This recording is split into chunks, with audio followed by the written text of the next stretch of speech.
and find something you're passionate about besides Ziggy. Hey guys. So I kind of lost my voice. This morning it was really bad. And that's just because of the day I had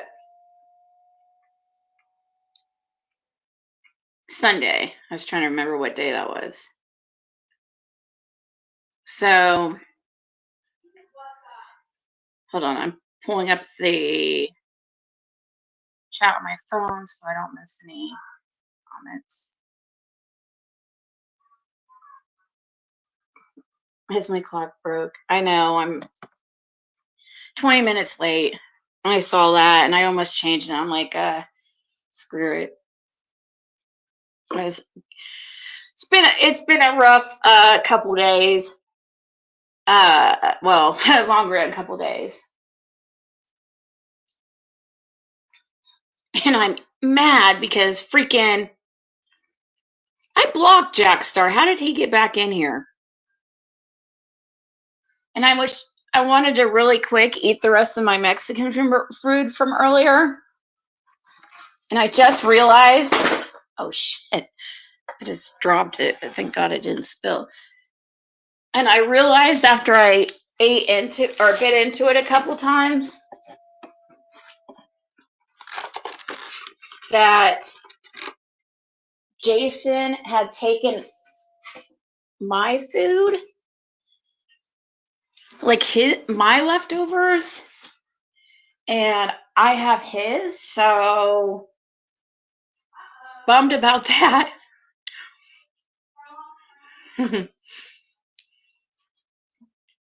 But it's okay. His isn't bad, but mine was way better.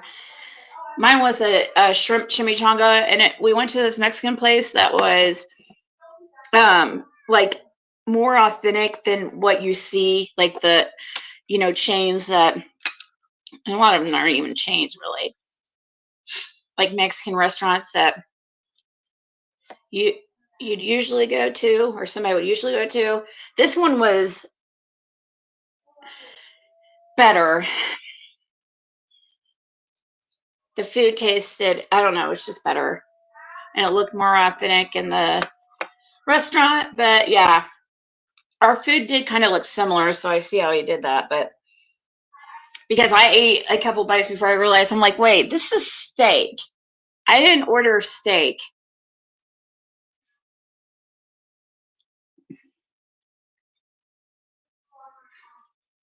But hey, everybody. Jackstar is that Michael guy. Hold on. Nate, tell Caitlin to.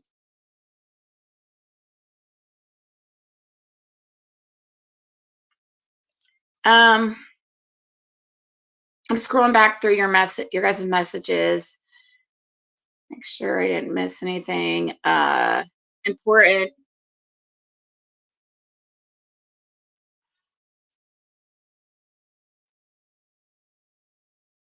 Yeah, I kind of figured out what Jack was talking about, aka Michael.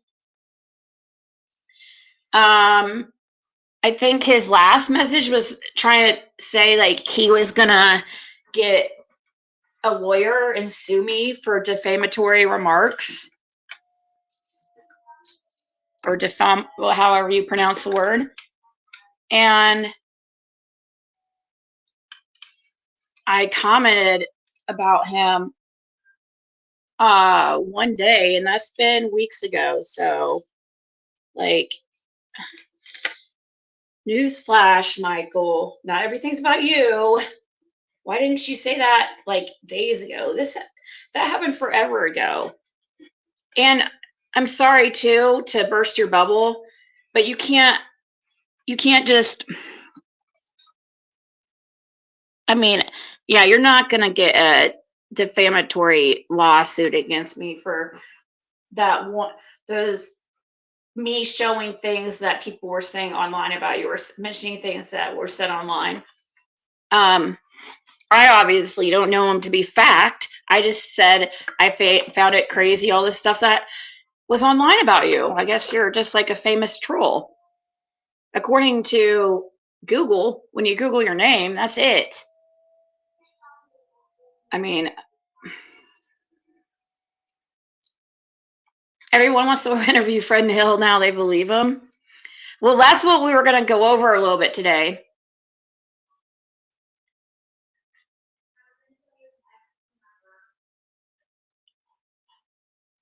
No, it sounds like he's the type that does that. He goes and starts trouble, and he's kind of the type that goes around and sues people. Like, but he's barking up the wrong tree here because I don't have money. So go find somebody to sue that actually has money.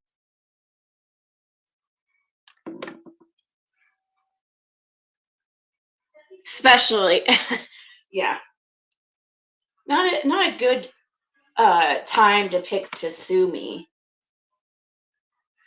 And I don't have any kind of inheritance coming to me anytime soon that I know of. So, yeah.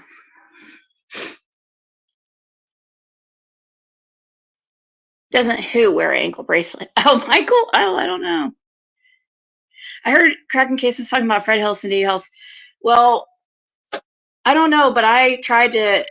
I do have that pulled up because that's what I was going to go over. Because I think Marlena is the one that messaged me and telling me to hurry and turn it on. But I was hanging out with Jason. You know, we don't get like get to hang out very much, like where it's not, or where it's just where it's more than just a couple hours or something.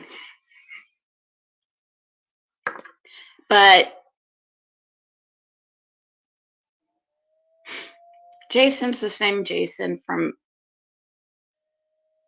it's the same guy that I dated a while ago. I just haven't been able to talk about it on here really much because of everything going on. Because I talked about it on my last live. If you want to like hear what happened, I was able to open up much more and tell you guys what had been going on. How basically I walked outside, and just make a long story short, and there was no vehicles. I'm like, wait, how, then I went and ran to my purse and noticed that the keys to the cars were gone. And even the car that had my name on it, but it also had my ex's name on it. So yeah, he took and left me with nothing to drive because he knew I was supposed to go hang out with Jason. I had to file a protective order, and actually, as far as I know, which is interesting, nothing's been updated on that, which I'm surprised. Usually I would think it would have to be. They usually do those within 24 hours. As far as you find out in 24 hours, like when it's a domestic situation, well, they count a domestic situation if it's somebody you dated in the past, no matter if you're living with them or not. But usually those are done within 24 hours because they'll give you a temporary order until your court date in domestic situations. And I've been waiting on that to get filed or get approved or decide on as far as temporarily to the court date, because I have to file more with it because we do have to have a judge decide on what to do about that vehicle that's in both their names. But not that it's worth much, but besides that, good riddance. You know what I mean? So it has been a rough few days or whatever, but it's also been a good few days.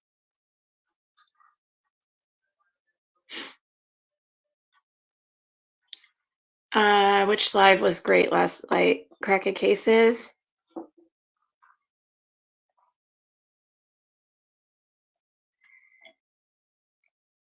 A trade. Yeah, that Top Dog. That's what I was going to go over.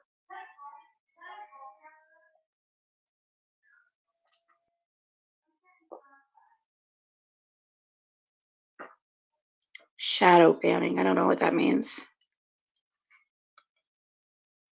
Yeah, I'm okay, but I woke up this morning. I had like no voice. It was really annoying.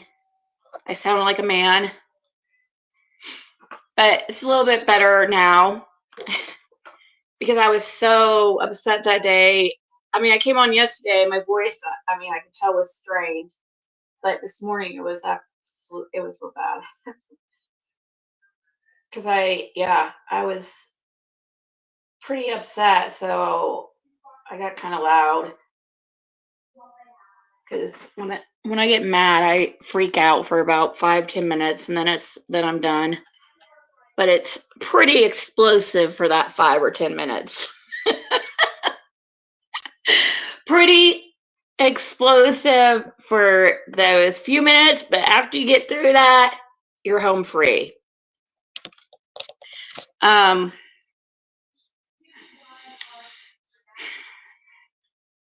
see, checking on something here. I have not seen this live that Cracking Cases did with this guy that came up on panel called Top Dog or whatever. So I was going to watch with you guys.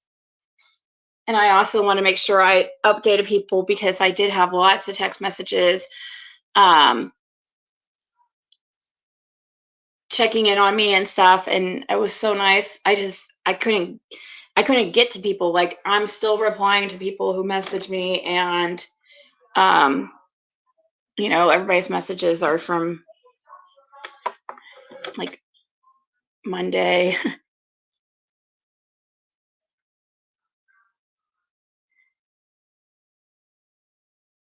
Your entourage blows the same goats mine do. I'm not sure, Jamie, what I'm gonna do, but my friend's husband, they didn't give me a protective order. They gave me a piece of paper to do what I needed to do and not see the drug marks of dragging.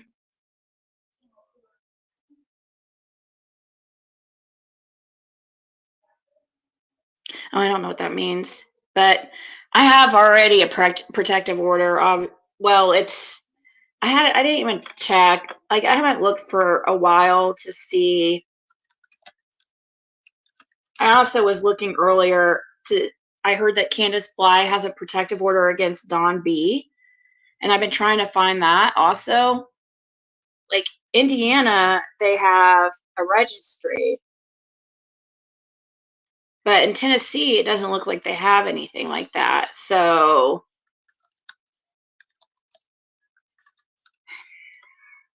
I checked Sullivan and Hawkins County and Knox County. Can't remember though with Knox if I was able to find. I don't think I was able to find where to. You guys ought to remember too. Like, I heard somebody saying that it's no, the other creator that I have protective order, it has not been served still, it looks like. Because I have to post it. All I have to do is post it on her freaking door. But right now she's like disappeared from YouTube. So like, I'm not gonna like, I don't know. I'm not gonna like, let's see what happens. I'm not gonna go out of my way to just, if she's just like leaving me alone. I've got bigger fish to fry right now.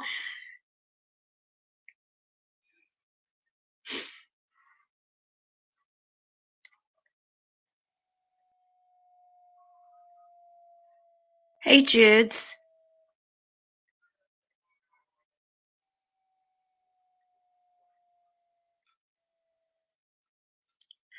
Yeah, that's what I've been trying to find is this order of protection.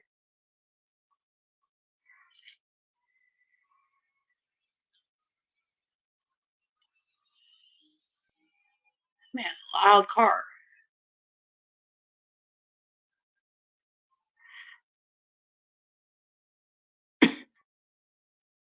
Has anybody seen proof of this protective order?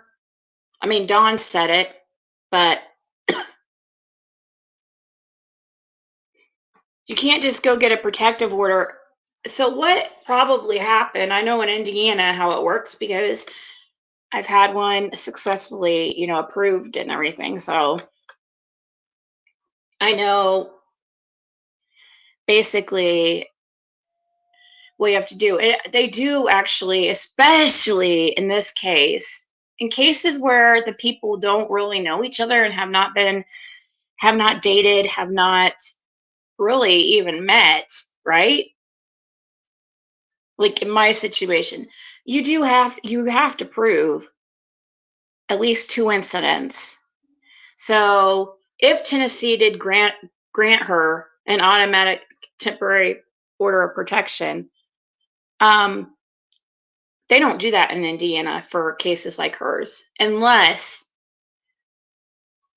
the only thing in Indiana, what he to get an automatic one on somebody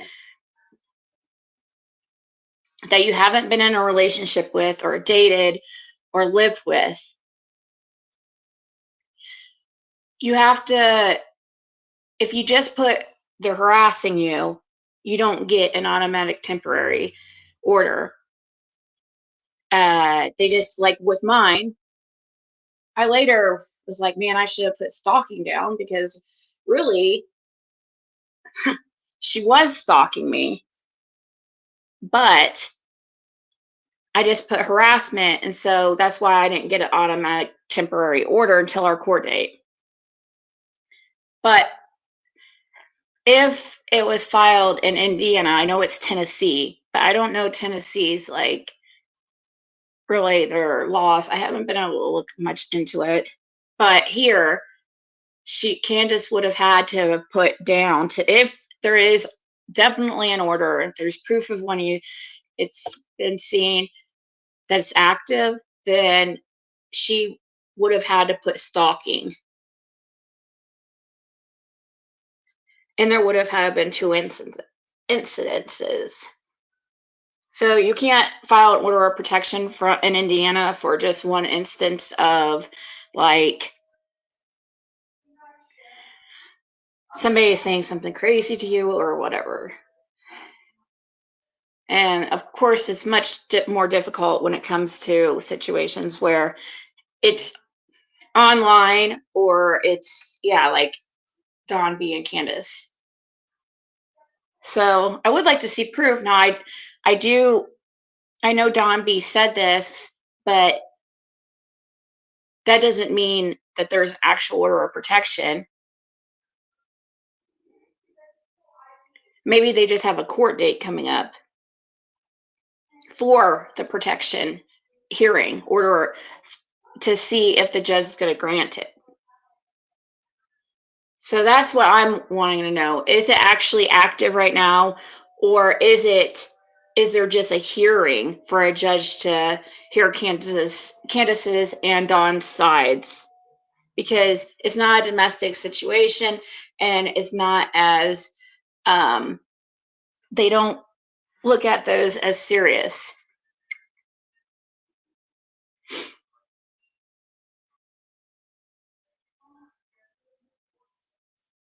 Yeah, stalking refers to repeat it. So if Dawn B, I have to remember to say that because we'll think Dawn Wells. Because at first that's what I thought people were saying. It's like when I got the text from somebody, can't remember who, but about this protective order, I first was like, oh my God, she got a protective order against Dawn Wells. But no, it was Dawn B. And I don't know. There has to be more than one instance of him like showing, trying to go by wherever she's staying.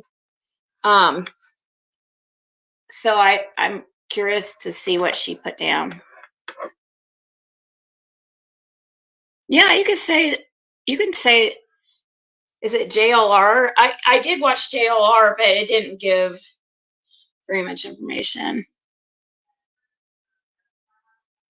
He said he's no longer doing true crime.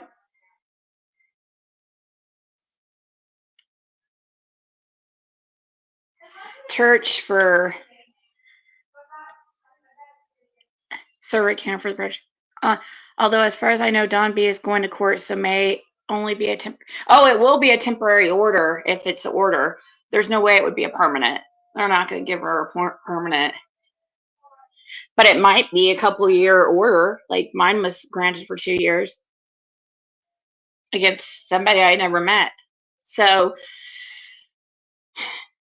yeah, they're not going to give her a permanent for the they would if this continued after the temporary. So you're saying Sevier County.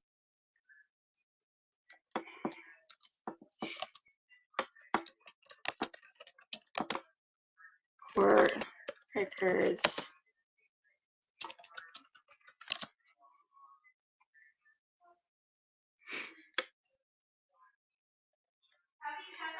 I'd have to find.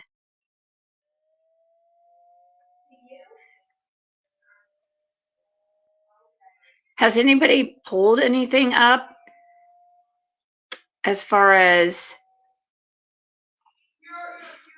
Yeah, I don't know. Oh, shoot. I was trying to find the court records for that county. I can't even say the name.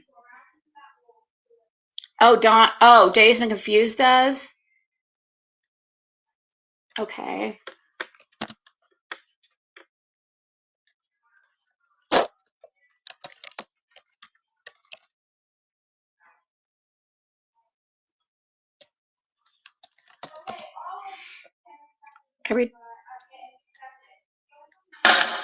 Let's see. Jody Sue got paternity papers. What's that about?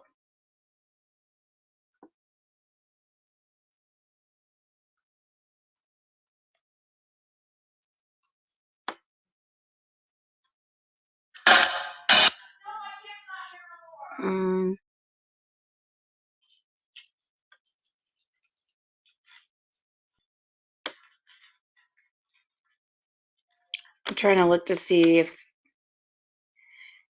Dazed and Confused, did you put up papers? I don't see where the papers are in the video. I just see a video made by Dazed and Confused. I don't see papers shown. Unless it was a community tab. Let me see.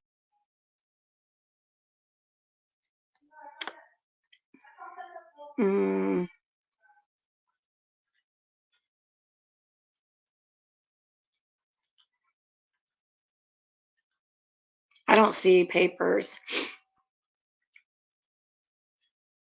Okay. Needs to put out facts instead of false news. It's all going back to the time he made a picture of the house he's staying at. She doesn't have enough sense to write one up like that. I haven't seen it. Sucks to be a touchy foreigner.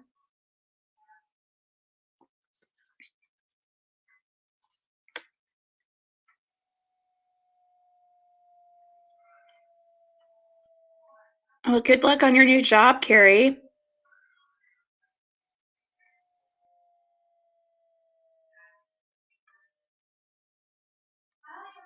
She's on the road.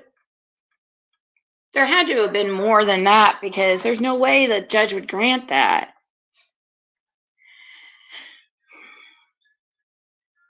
You thought it was Jefferson County? Oh, Don B shows the papers, you say. But he doesn't show them so you can read them, though. I see him looking through papers.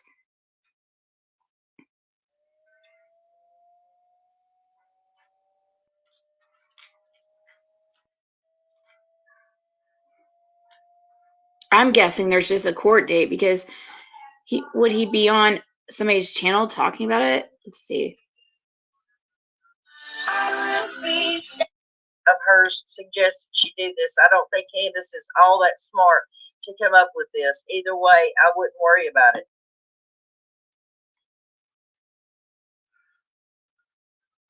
Yeah. She spelled against, A-G-A-N-T. A-G-A-I-N-T.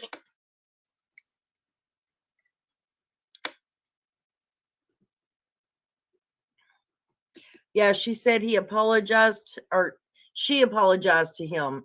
And I was like, blah. Okay. That's when she told Ellie he broke her knee. Yeah, exactly. Now do what? When he pushed her down, that's when she told Ellie that he broke her knee. Oh. So he physically touched her and caused her bodily harm. Right. And I've not even really laid eyes on the woman. Not in person anyways, right? Other than her passing me on the highway, which I really didn't get to see her. I just assumed it was her because it looked like her car. Lisa Renee says because she dropped it and she got a car out of the deal. Maybe that's what she's thinking Don B's going to do is buy her a car. You think? Yeah. Yeah. That was, no, Christola, that was later on. That was after the kids were all gone and stuff and they got into it and he shoved her against the washer. That's when he supposedly broke her thumb.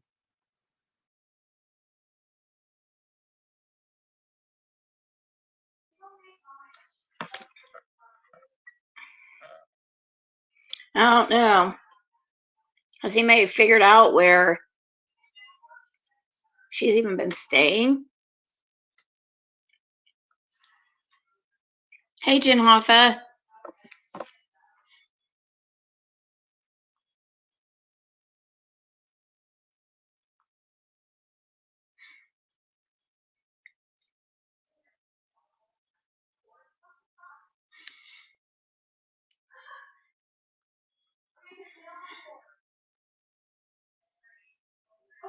Let's see.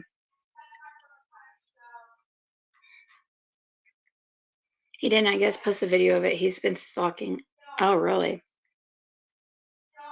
Who's BK calling police on He was calling the police on Don B?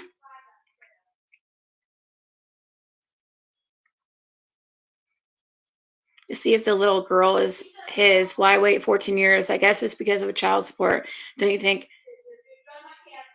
So now he's been in her life for 14 years and he now wants to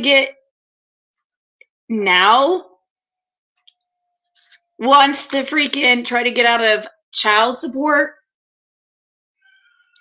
So now he wants to get paternity on. Oh my gosh.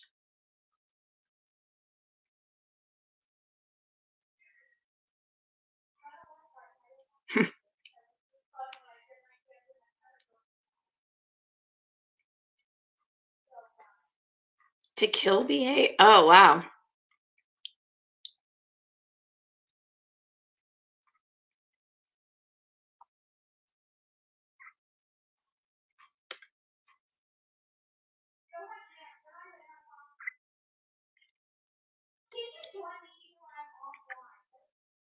I told you to.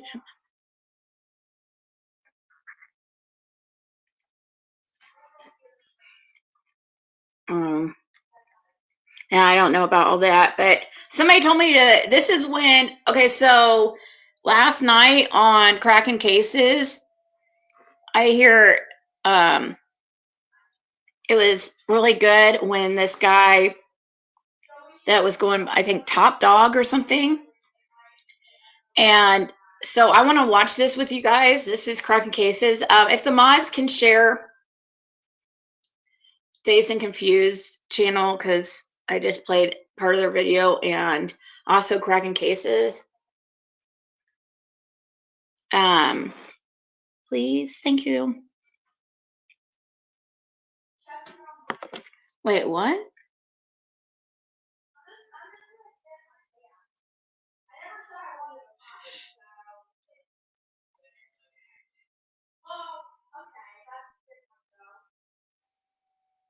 Hold on. So what's going on? It's requirement. Oh yeah, actually they do a. I think you're right. They probably do require it. Well, it matters if he's on the birth certificate. Is the judge going to let him get out of it even if he isn't the father? I mean, if he's on the birth certificate.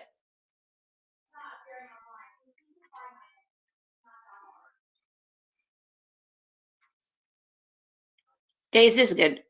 Yeah, I saw that Nana's Angels did.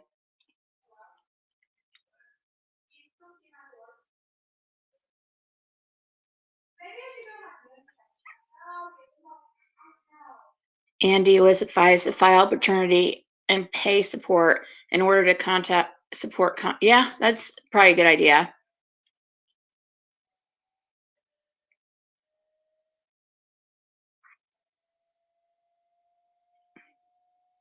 Hey, Down Under. Thank you, Destiny. And thank you for your order.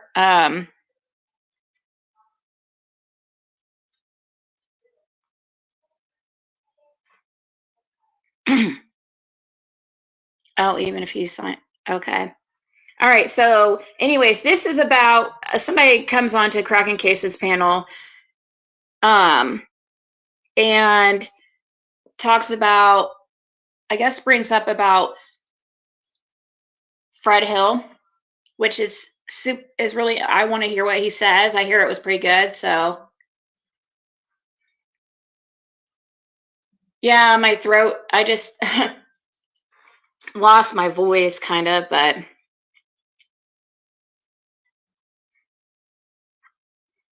telling Fizzle that Andy said that SW died and he's mad.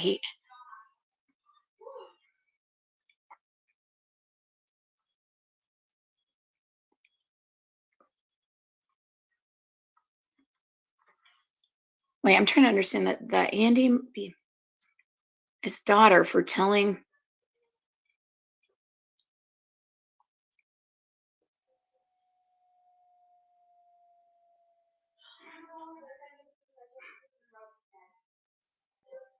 And his birth certificate, and judge asked if he wanted a DNA test. He denied. Oh, okay. Yeah, if she's gonna take the support, then he's obviously gonna get some type of visitation. Anyways, I want to start this. This is Cracking Cases. I'll just stop when I have some points to make. That was loud. Okay, here we go. What's up? Hey, how you doing, Cam? Pretty good, bro. How are you? Pretty good, pretty good. Now I was looking all over your information, and everybody else is on the other cases that's the case has already been, the people have already been found, but they're forgetting about Summer. And I've noticed that you're still on Summer's case, and I appreciate that. You're doing a good job on that. And Thank you know, with my experience and all that, and I wanted to talk to you, to work with you, because you're near that area, you can get some information. But my theory is, after looking at all the videos and stuff like that, I noticed, well, first of all, Dazed and Confused. I was listening to Fred Hill's interview on that creator's channel, and it make a lot of sense. On the day that Summer Wells went missing, it was all pre-planned. Everybody needed an alibi.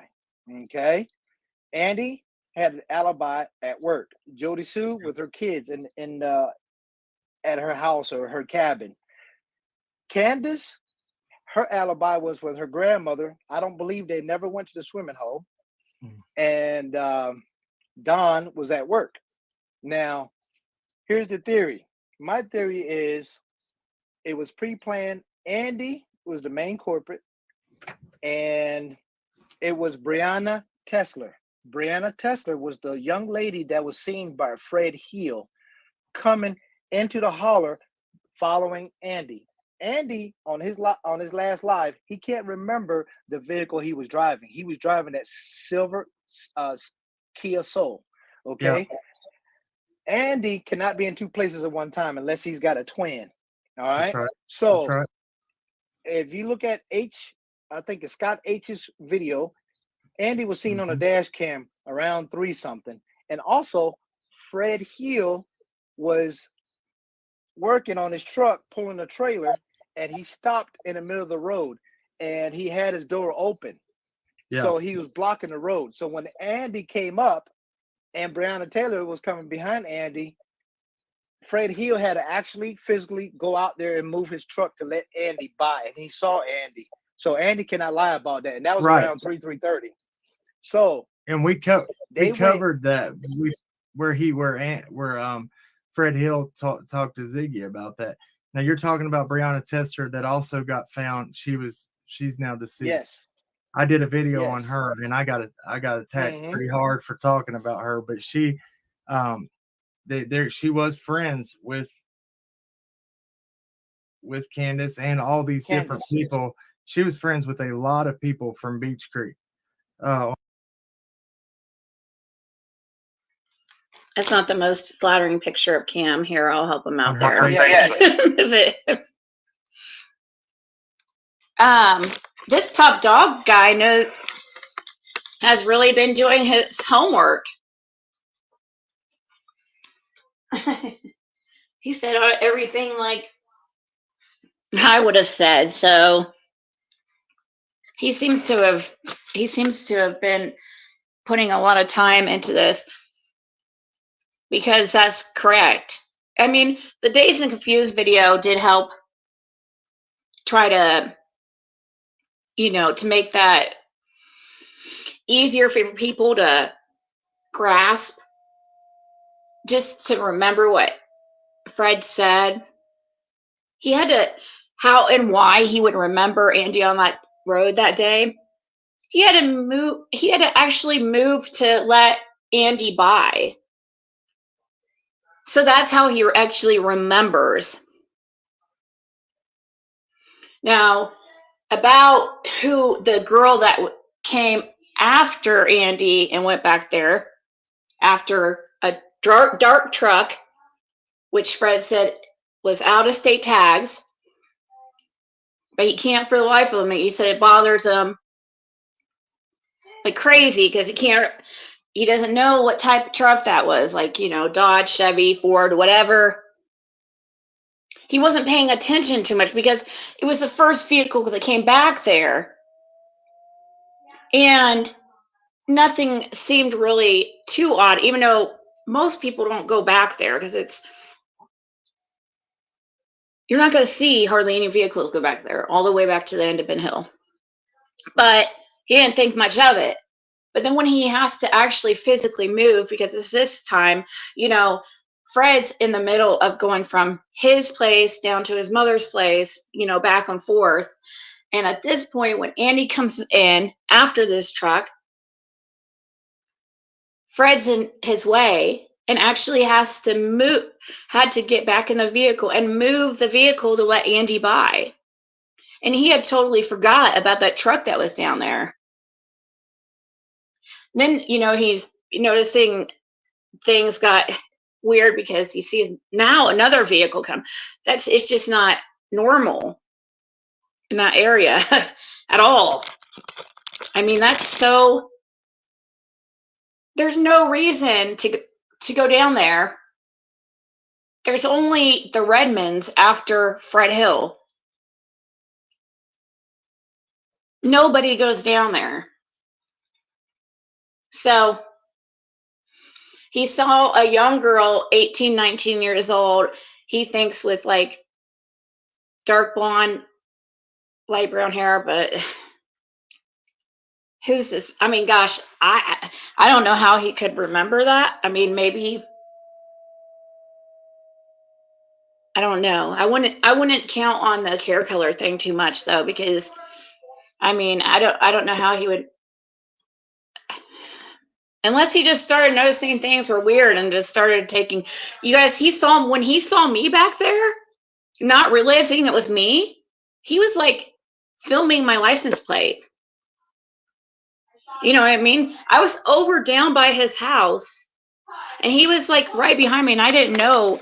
I mean, I kind of wondered because then this truck was like behind me, like on my ass, like on Ben Hill Road. And I was going down to Fred's, and there's these, I mean, it was kind of creepy because it was dark, and I'm on Ben Hill Road, and I have these bright lights behind me, like at almost towards the end of Ben Hill. And it's like, oh my God. And this guy was like, this person was like on my ass. Like, I'm like, oh my God, dude, this is scary. And I just like acted normal. I pulled into Fred's driveway. Like, like, and I just tried to act normal. And then he pulls up and he saw it was me. So yeah, he's very, he does really pay attention who's back there.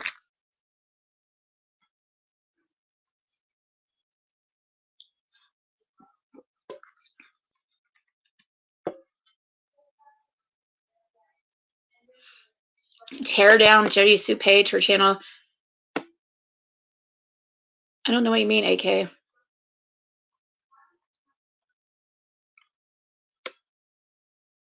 Hold on, I'm scrolling up because seeing what down. I know Top Dog, and he knows what he's doing. He's a retired federal marshal in the military. I think a retired detective, and Top Dog said they were doing a handoff, and Fred Hill didn't.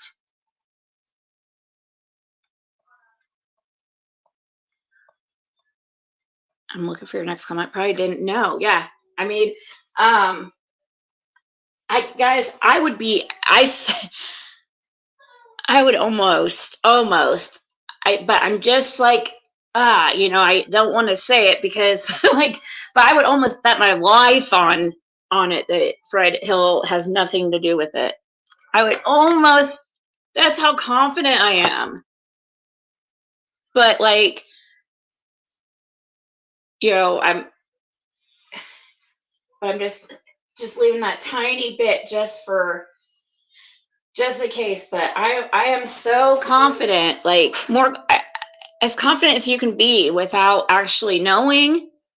But I've been wrong, like before when like when I was super confident about something too. So like, that's what makes me humble myself and think like, okay, like people have been able to easily fool me before who I was just so sure of. So, but, the reason, and it's not just because, he seems like a nice guy and stuff. He just, it's not just a nice guy. He seems like he's just so kind. Listen to the words he uses and how he talks. He's just he's so opposite than what people think. I mean, I guess people think he looks scary, I guess, but like he's so not scary at all. He's the nicest guy. He will tell you he loves you, like not in a creepy way. He means it like in a friend way. I didn't get any type of creep vibes off him, but I guess I said that about Dawn too, really. But also his stories always, he retold stories to me exactly the same. Now, the only thing that that whole thing that he had mentioned about the monkeys, that kind of like threw me off because I'm like, man, but maybe he really does believe that there's monkeys that were released out there and living out there. I don't know. I mean, he's not like a genius or anything, but he's not like, he just doesn't strike me as like to me, he seems like somebody would protect a kid. To Cam Alley, I said something about 6up. Cam texted me back and said, thank you so much. He asked, could he use an iPost? Oh.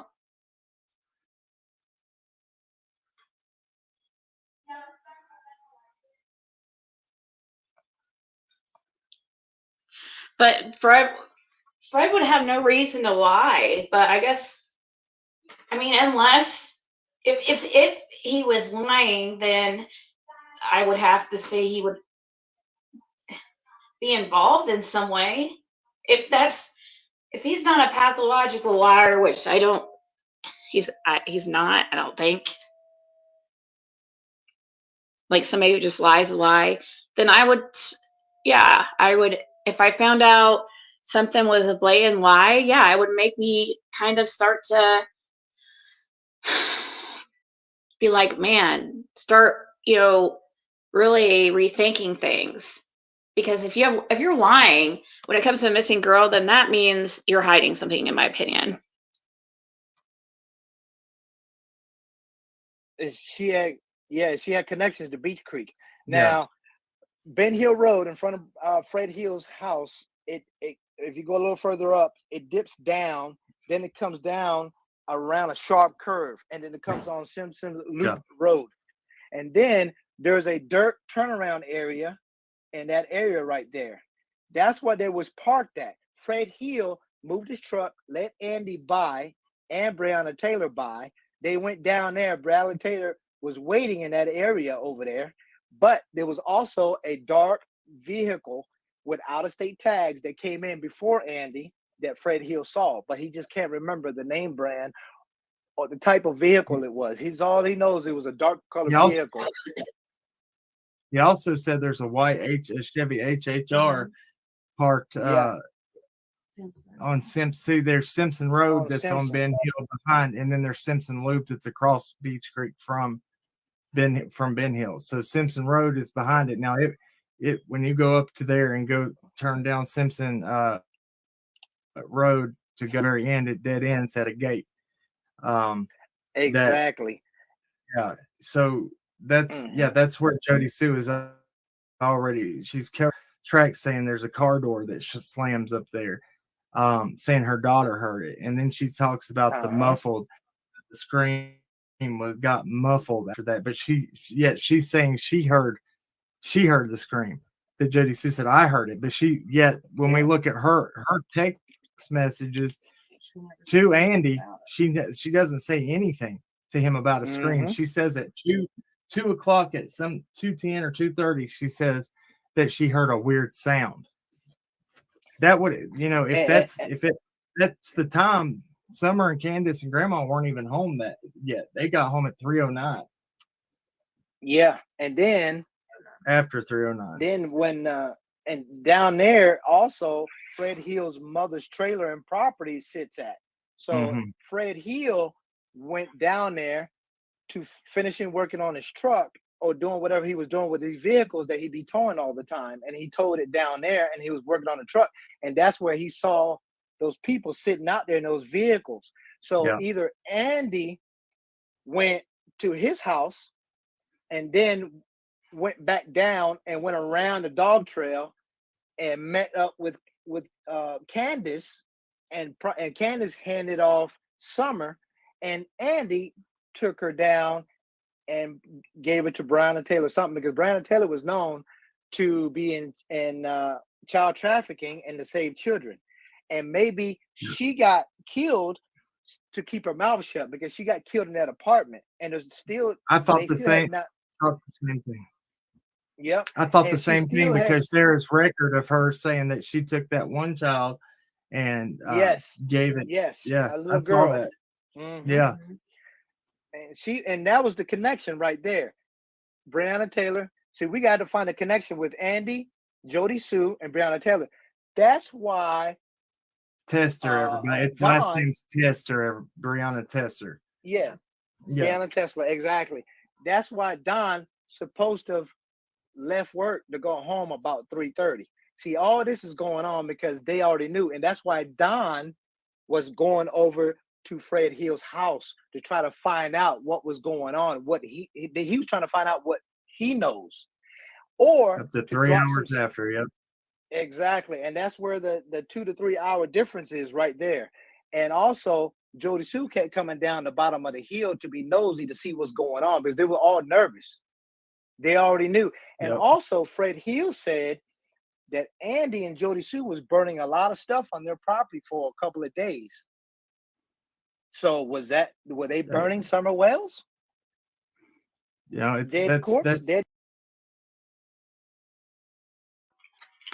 This guy really knows what he's talking about. I don't remember the fire or burning. I don't remember. I guess I trust this guy's memory though, because he seems to have a really good memory. I mean, everything he's saying is spot on. Exactly. So I can't see why the whole burning stuff on their property for a few days or whatever. I can't see that not being correct either.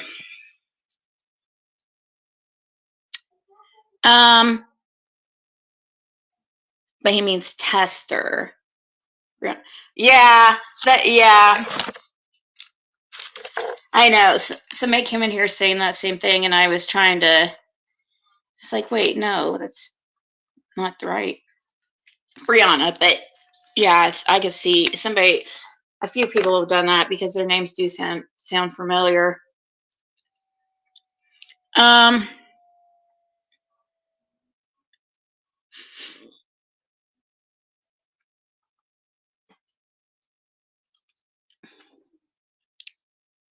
No, I'm trying to remember because I do.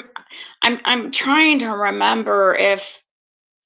I mean, we can listen to it again if you guys want to. The last one, because when he said that, I think that it made me think. Wait, did Fred say that? And it made me think maybe I think he did, but I don't know if it's just like, I'm thinking it because it was Top Dog mentioned it, but maybe you can watch that here or listen to it here again. But no, everything he's saying is exactly correct.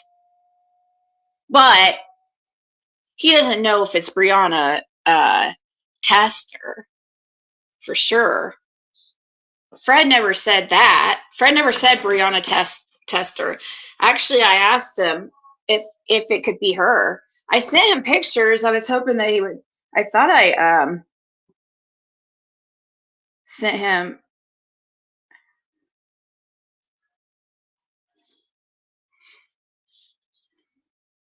Hold on.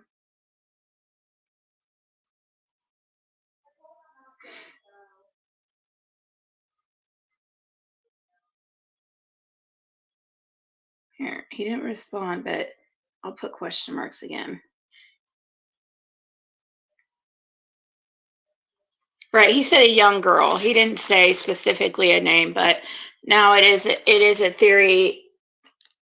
It is a pretty. I mean, maybe she thought Summer was in danger, or I don't know. Who knows exactly?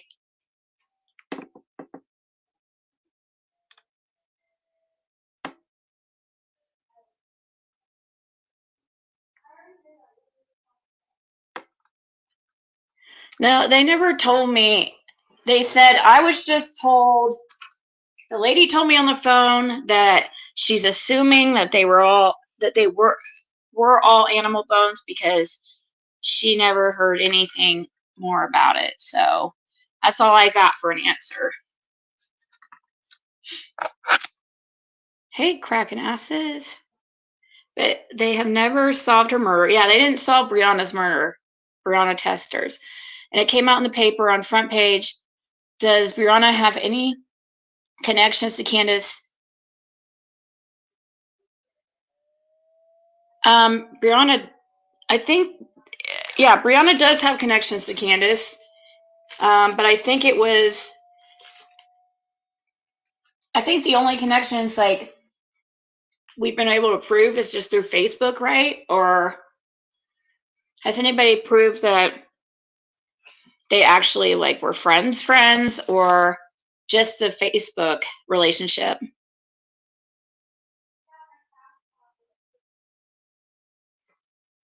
She said she was trafficking.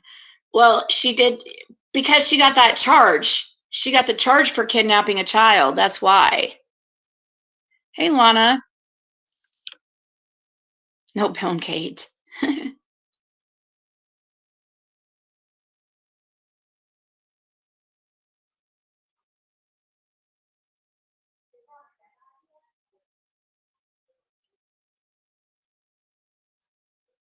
No, she got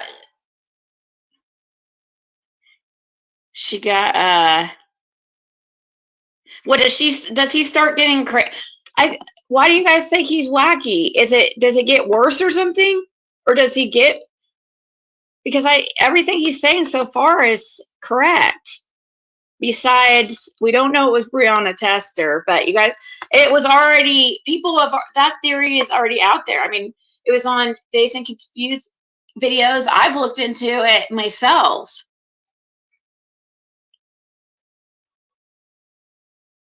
So, and then she just, mysteriously ends up killed recently. I mean, to me, it's not a wacky theory, in my opinion. We're not saying that. Now, the trafficking thing, I know nothing about. All I know about is that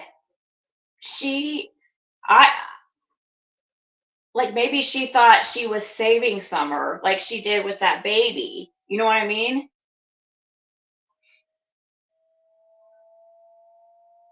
Doesn't necessarily have to be trafficking.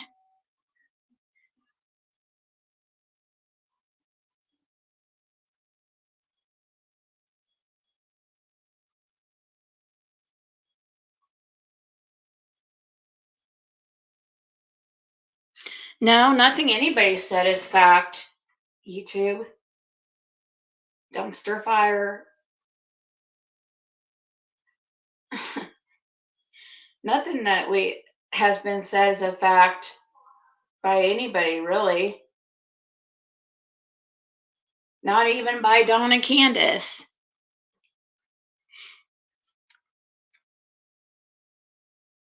Dead body? See, this is the thing with that though. There's something that I can't get past. And her son, now Jody Sue wanted to go, they put her in a safe house or a motel. Her son did not want to go. He went to they said stay with another grandmother, which then I heard, I don't know if this has been verified or not, that said that the feds ended up going and talking to him there, her son, Jody Sue's son there. But there's text messages too that Jody Sue showed of her messaging Andy saying that her exact words were ask asshole if Boog will still be able to hunt this property. There's some reason that he wants to stay around that area to hunt, and he didn't get involved in the search. Like, from everybody that's, even Fred Hill, he says that the kids were made to stay up at the house. If there's a 19-year-old boy that knows that area that well, who better to search than somebody who exactly hunts? Yeah. Well, Jody Sue was using her son as a scout. He was out scouting around. That's why Jody Sue removed all the SSD cards, because those trail cams caught Summer being moved. That's why she got rid of those SSD cards and she destroyed them. I'm pretty sure she probably did.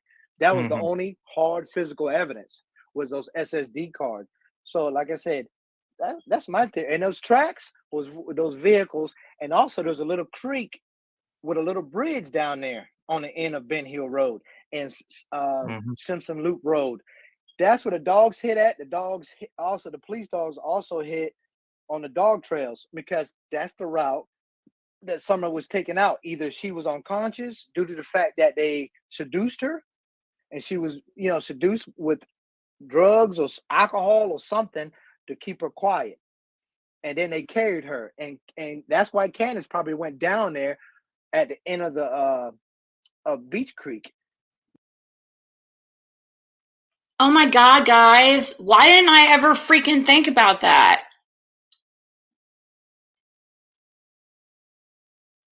I mean, I should have freaking thought about that. The whole dogs thing and why they hit down there. Oh my God. That's a great point, but I mean, I'm sorry, but in my opinion, that's a great point. The dogs did hit down there. And many people thought it was suspicious about it being near Fred Hill's property, and at the end of his driveway too. So, wow. I didn't even think about that they did the exchange down there. I mean, I did think that that's what they were doing down there as an exchange, but I didn't think about that's why the dogs hit down there. I don't think I don't know. Brianna, I did ask Fred about that, but he said he didn't know her. I sent her pictures. This was days ago, but it's probably, it probably isn't Brianna. I don't know, but I did look into that.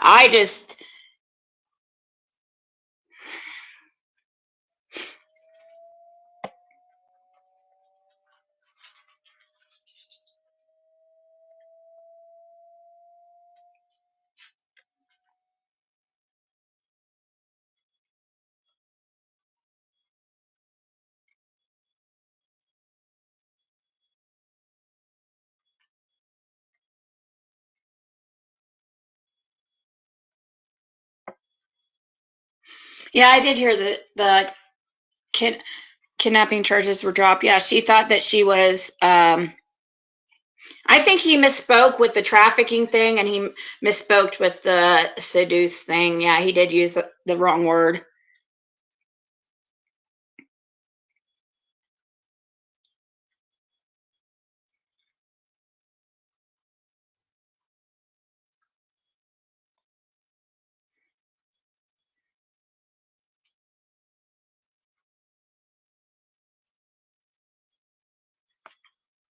Yeah, after I go over this, Cindy, it's just on the TBI website. It's the frequently asked questions.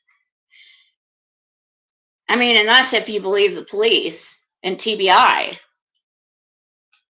Gosh, now all the time we're hearing about corruption and law enforcement and stuff. It's like, can we even say that's facts?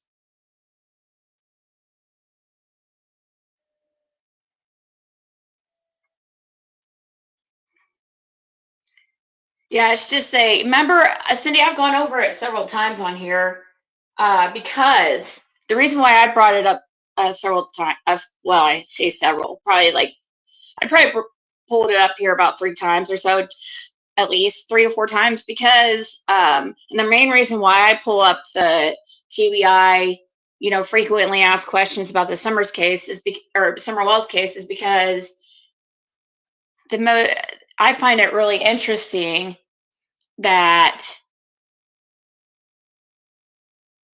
it says right there in those questions itself that there's a 4-hour gap between Summer being last seen and 911 called, because it clearly states in those questions, it asks, the question is, when was Summer Wells last seen?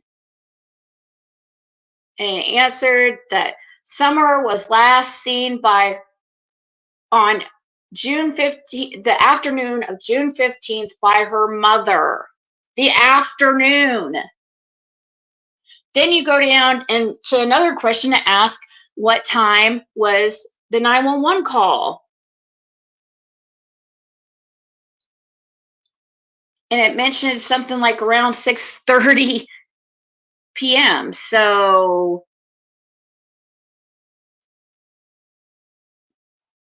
if we take these as facts from TBI, then that's saying nobody freaking called 911 for 4 hours.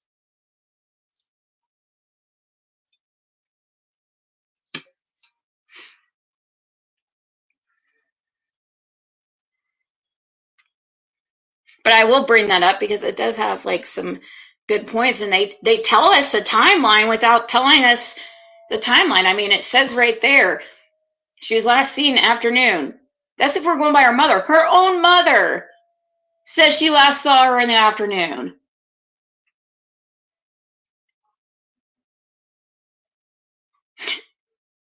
She messed up and said she last saw her in the afternoon time. Due to the fact to make contact with Andy, so that way they couldn't send text messages because there was no cell phone service. So she had to physically go down there to speak with them, and she went off the heel twice. The dog's alerted because we searched a property that's further down Ben Hill. I'll pull it up on the maps in a minute, where the property owner said the dog's laid down on her scent right there at the right at the creek, and it is a little bridge that goes over to his property. Yeah, now that's further down, but this is my thing. So Jody Sue told Dawn that the dog, because the dog trails out for me. I don't think that's where that the scent. Dawn said that. Now I think that came from Jody Sue. I showed where I was driving down the driveway there, that little area. That's where Sheriff Lawson says the scent came down and it hit gravel and ended at the hard top. Right there at that area part right above that is where that van was seen. So yeah, well, I get where you're going. I do. Because like I said, good. Yeah, because like I said again, if her body is still in Beach Creek in the holler, it will be on the Lights property back there in the back somewhere, either underground or Andy. Like Fred said, Andy was out there burning something for days.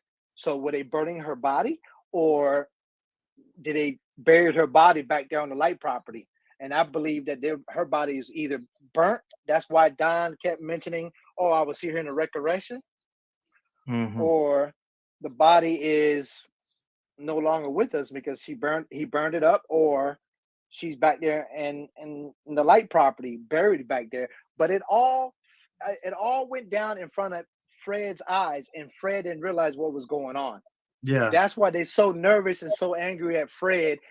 Either they was trying to set him up, or they was trying to divert the problem onto Fred. That's why they all got mad at Fred, because I feel like Another thing I want to point out, I don't know if it's connected, but just saying, Fred came out with his interview with me in in January of this year. So January 2022 was the first time we heard Fred. March of 2022, somebody burned down a little barn or property area of Fred's that had thousands of dollars worth of equipment and stuff in it, I guess, and whatever. But somebody completely burned it down, according to Fred. That was in March. I don't know if it's related or what, but Fred doesn't have any idea, really.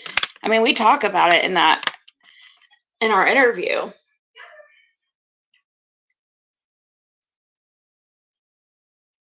Yeah, I doubt it. She was burned. I really doubt that.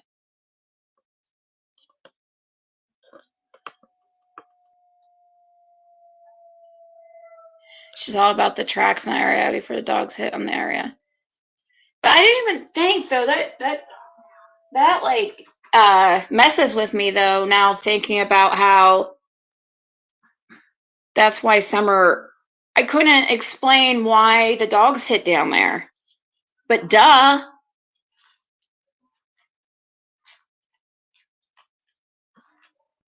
Duh. If there was an exchange down there, Summer was handed off to somebody.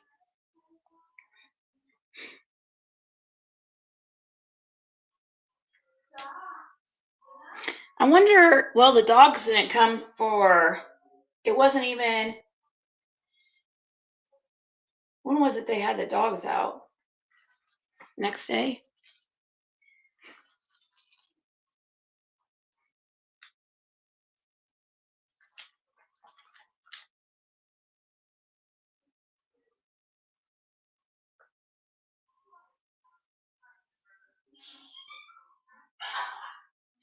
Yeah, they wouldn't. There'd be no way they could get away with a fire.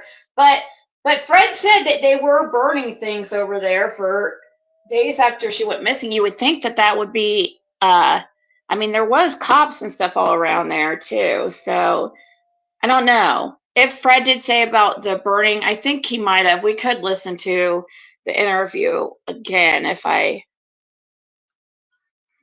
Don did the news station in front yard. He said that me and Candace turned our back maybe 10 minutes and she got gone that quick. Yep. Yeah, he said something like we. Yeah. Candace left with Summer and met Dawn and handed her off to somebody. She came back, he went back to work and then called 911.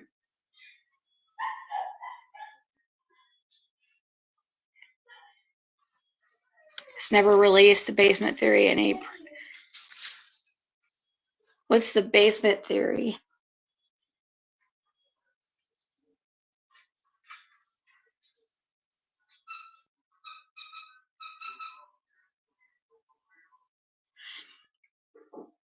Well, she was sedated, is the thing, and maybe she became too high profile. Maybe it does have something to do with, like, kind of. I don't even want to think about it. Maybe she was intended to at first. Maybe it was intended to be trafficking, and then too much, too many people interested in the case. Hey, Crystal Stars. Oh, being last seen in the basement.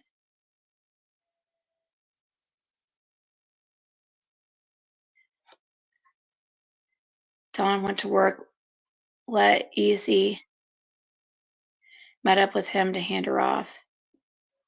Let Easy,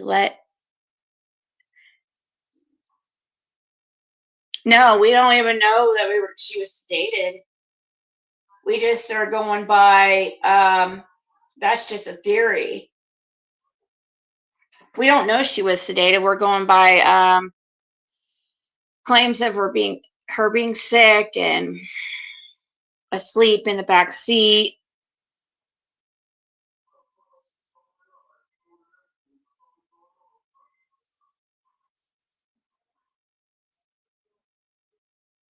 Yesterday I was told Gene Wishon Jr. also lives 2 turns from Jody Sue's current spot off Long Hollow and Reservoir. Can you confirm?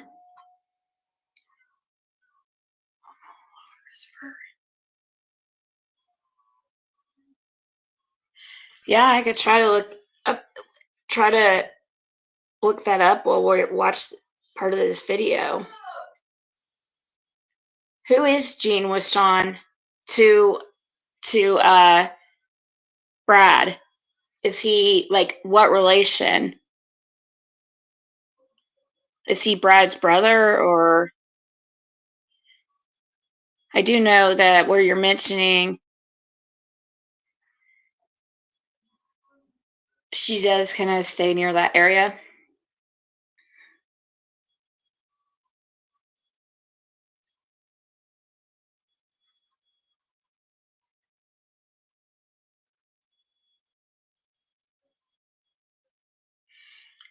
I'm all in on these comments about this, but I know Top Dog. He's waited for 15 months to study this, and he finally told it on Cam and Alley. First time ever. He's very smart. Who broke in Jody Sue's shack? I think that what he is saying is, I think he's knows what he's talking about for the most part.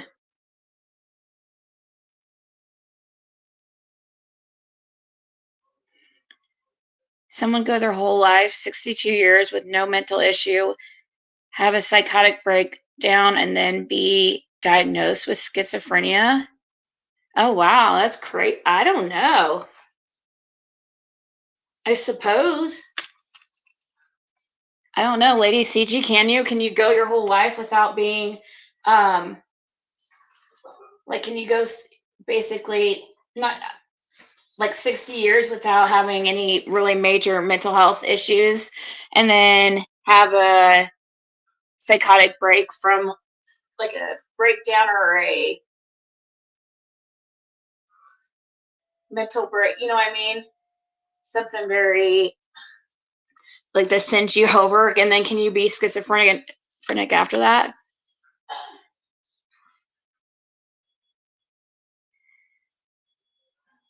No, they didn't call me. They messaged me, Lana, the tree trimmer, just asked me if what was new on the Summer Wells case. And he did, that's all. I mean, he didn't say, I asked him like, hey, I'd still like to have you on. And he didn't say anything about it. So I don't think he's very interested. I think he's just wanting to know if there's anything new.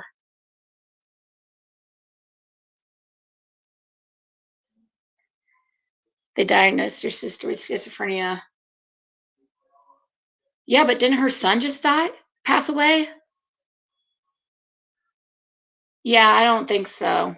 I would think they would have to wait like some time before they could do some kind of mental evaluation that would be accurate when her son just passed away. She's not going to be her normal self right now. So I wouldn't think that they would be able to diagnose her so soon after something like that.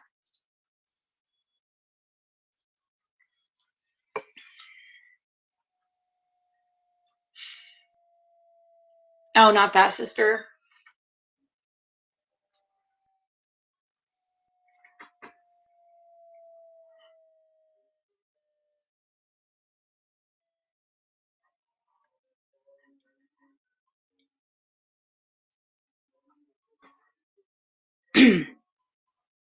Oh yeah, it is. We're all theorizing and speculating.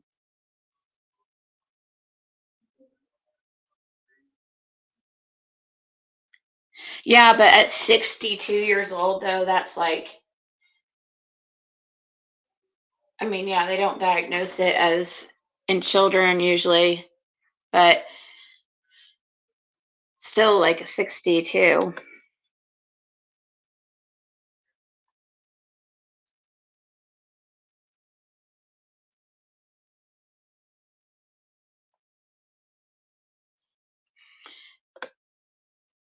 Jody Sue said that someone broke into her cabin and stole some of.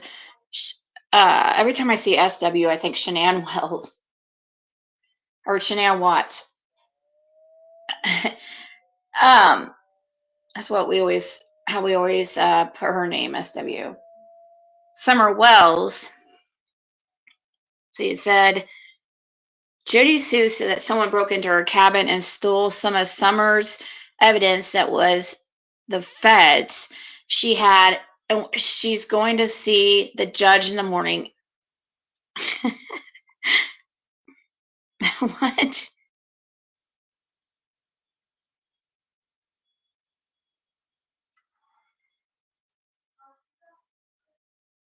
Hey, Deborah.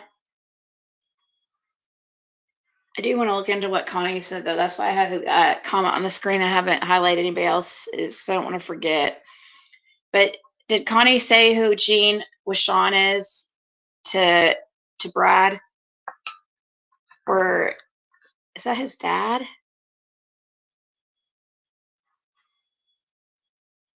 Junior, or I worked with a lady at Johns Hopkins. She made great money. Now she runs through parking lots nude and sleeps on benches. Wow.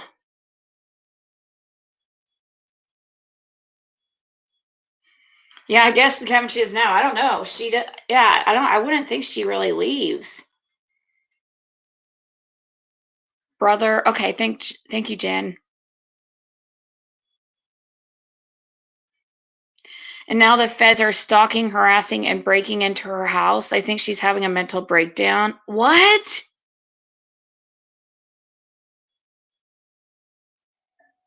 To Jean's brother and dad? Okay. So then Junior would probably be the brother, unless.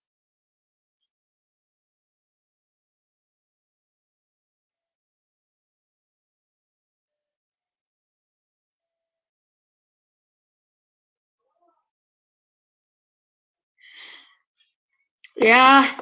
Well, but I guess, I mean, really who it hurts the most is the people, the other people around, those that when they lose their mind or lose a sound mind when they get older or whatever. They don't know what's going on, but it's the people, family and people around that have to, that it's painful to see.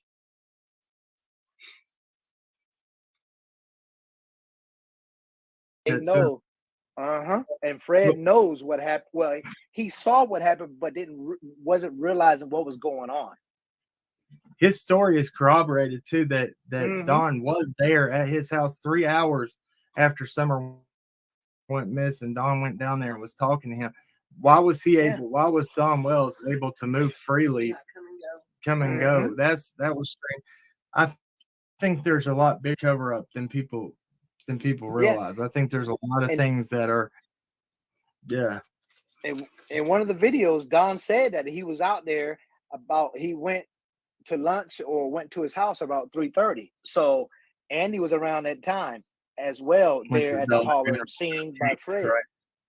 So and you got to understand they kept stopping at different stores so that way they could be seen on CCTV so they can have an alibi. Well, I was here at this time and I was there at that time, but there was a lot of hands involved to throw their alibi, and that's what they was trying to do. They was trying to have an alibi. So, and it was like I said, it was all pre-planned. They already knew what they was doing. What was the motive? That's the whole key. The motive was Candy didn't want Summers anymore. She was going to be a problem. And then Jody Sue and Andy, they're always needing money. They're always into money, Yep. always hurting for money all the time. And so they're trying to blow it on. And then also, Fred Hill clearly said that when Candace was down there by his mother's property, she was seen out there walking around. What were they doing? Were they trying to plant some stuff to throw the dogs off to set up Fred or something like that? Or was she down there because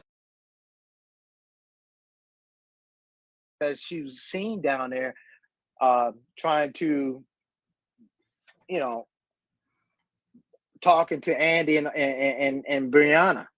Right. But Well, that, and everybody in the chat, Mhm. please remember, everybody that's listening, this is all speculation right now. Yes. That's what we're just talking through stuff. Now Don did say that he left work to go to the Dollar General. He got honey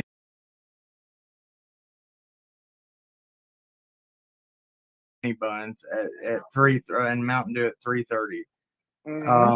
There was, so I'm trying to go back to make some of this stuff clear some of this up for people in here that are asking questions. Now this is all alleged too. All Allegedly.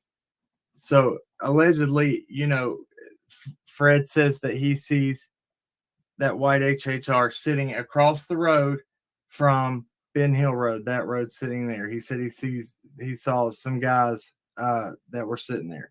He says that he saw Andy at this certain time. What was it, around 3:30? Like you said, 3:30. Those can't. He also says he don't understand why Jody Sue was down waiting at the end of the driveway when he came in that day.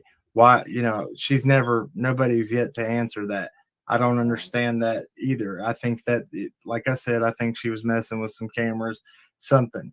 And she was on the lookout as well. On the lookout, yeah. And that Fred Hill also says that Andy and Jody Sue did not move the bottom of that road for 3 days. Like they were down there listening to everything. Jody Sue says that the dog's alert on her feet. The one alerted on her feet. Now, if that's true or not, I don't know. Then she starts trying to say that the dogs were like shit search dogs, no count, and I don't believe that. She there's other places that we haven't talked about where the dogs allegedly alerted, and certain kinds of dogs that we're going to get at to talk about. But one thing that I wanted to show during this that I haven't got to is in transcripts where Angel has put out in her video, Jody Sue cannot get past talking about tracks. She says everybody that lives down here knows that when something like this happens, you want to keep the tracks down, but yet keep the scent down. She walked in the creek and her neighbor had boots on. But then she says that they're looking for Summer's tracks on the banks. If Summer was supposed to have been in the basement, why would, and she, if Summer was supposed to be in the basement when she went missing, or potentially walked outside that basement door, why would Jody Sue in one of her clips say that we went back down to see if Summer was still in there, talking about in the woods or in the creek? Why was Summer, if we wanted to see if she's still in the creek or still, if the last place she was seen reportedly, why would she have been down there in the woods or in the creek? Yeah. If her brothers were inside playing video games, it doesn't make sense. Did you want to? It don't make sense. Just like Andy said and told his daughter, because Jody Sue's daughter came on live video on her live saying, yeah, Andy told me that he saw her dead body. So was he carrying her dead body? Then later he reneged on it, and then Jody Sue reneged on it too, because they know they screwed up and they try to renege on it. Was Andy carrying her deadless body in his hand, or did they put her body in a creek to hide because there was a car coming or something, and her blood or her scent went down the river and it got around Jody Sue's legs when Jody Sue put her feet in the lake? And it just in the creek it's only about 2 feet deep, might to your ankles. That's just something don't fit there. And that's did you I don't know if everybody knows what did you say your back was? My background is I have 20 years in the military. I got 10 years as a U.S. Marshal, and I have 10 years as an NCIS investigator. Awesome.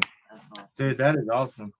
Thank you for coming up and talking to this. That's awesome, man. No problem at all. But you're on a roll. You're on a roll, and I like how you work, and I like how you operate. And everybody is wandered off of Summer Wells's case, and all these other people. Some of these people has been found already, but they're still stuck on that case.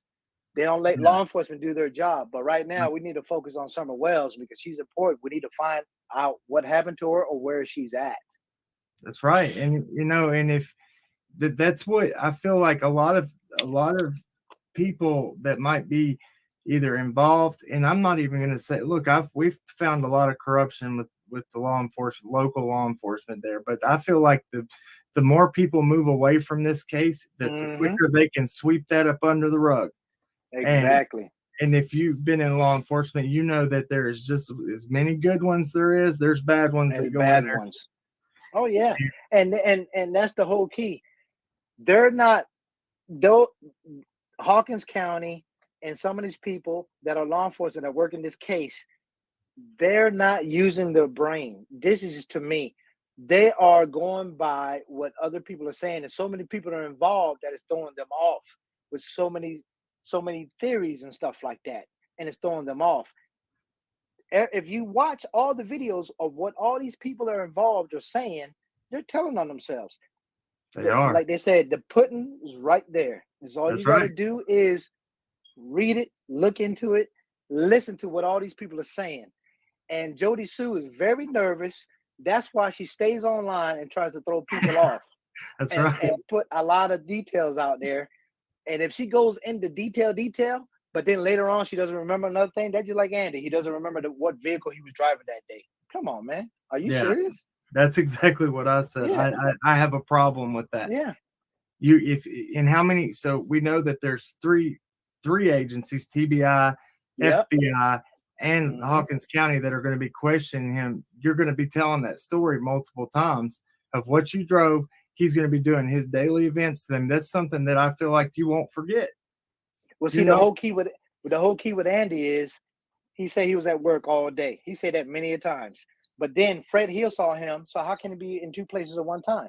So either someone at his job helped him cover up the videos and switched up the videos or gave false information to the investigators that when they went there to check his alibi out, because it doesn't sound right. You got Don Wells supposed to be in that area about 3:30 or so. You got Andy being on that roadway. Fred Hill saw him, and Fred Hill saw a young lady. Who was the young lady? Was it Brianna Tesler? Brianna Tester, but yeah, I don't know. I get where this guy's going, but that's just my opinion. I know some people don't, but you know, and especially too, I mean, I guess maybe if I take him at his word that he has that experience in those fields that he's mentioned, then you know that should mean something too. If I'm going by his word. But I everything he's saying and I feel like, I mean, it sounds like honestly word for word many things that I have said on here, so it makes me wonder if he like watches me or if it's because like how he was just saying, he was talking about how I was just talking about this on my last like live where I talked about summer, like so 2 lives ago, I think. The 3 to 3:30. Oh my God. There's something so important with 3:30-ish, 3 to 3:30. And I talked about it. All these, you know, weird things that are happening around that time. Candace gets home at 3:09 p.m. Andy and Jody Sue suddenly stop texting and communicating for 2 hours starting around 3:30. Dawn goes on some kind of break or lunch break or whatever at what, 3 to 3:30. Then we have Jody Sue like at the end of the driveway, we also have Fred saying he sees Andy 3 to 3:30. This weird exchange. The dogs hit down there over by Fred's. Now it all makes sense. Like, duh. Of course it's going to hit down there by Fred's. His house is like at the end of the road. I wonder, and that's exactly, he just said exactly the things I've said too about, I wonder if somebody was trying to set him up. If Candace was really walking down there, I don't believe that she walked all the way down there. She had to have like been driving and walking, you know, maybe parking and then walking some, and then getting back in the car, driving a little bit further out, because there's no way she walked all the way down to Fred's. That is so far. There's absolutely no way. Is everything? No way. But also you have Dawn going down to Fred's house at like 10:30 at night, saying at least he'll see her in the resurrection and stuff. Sorry, I mean, just to me, and Fred keeps mentioning the same things over and over. Like, I could tell by how he freaking says things. He's speaking from memory. His actual, what he remembers. I'm not saying, like, I've remembered things, you know, I know with myself, I have remembered things wrong before. So, you know, our memory is not always correct. But I'm just saying, like, I don't think he's being purposely dishonest. And yeah, I don't know. Were these people really smart enough to intentionally try to, you know, implicate Fred Hill because, oh, like, he, you know, has he's poor. Well, many of them are on the road, but he looks like the part of, I mean, people, I guess, might think he looks kind of scary and, I don't want to talk bad about him and stuff, but, maybe they thought he was an easy target. I don't know. I don't know if these people were smart enough to, like, actually purposely frame him, but it makes sense either way that her scent would be down there at the end of the road because, I mean, that's where this supposed, I mean, they were doing something down there. And if it wasn't the day Summer went missing, it's still odd, but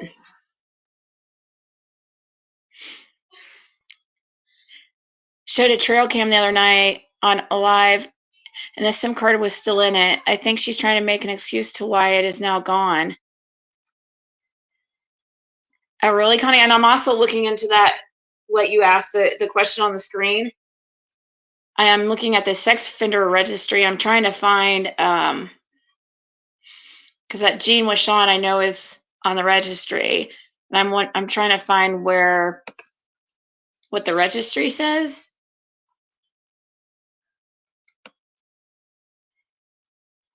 But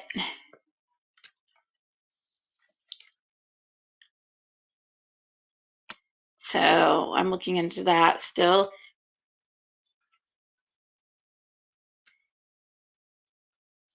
He believes what he is saying as a truth. No deception is great. Yeah, I don't think that's the real Ernie, but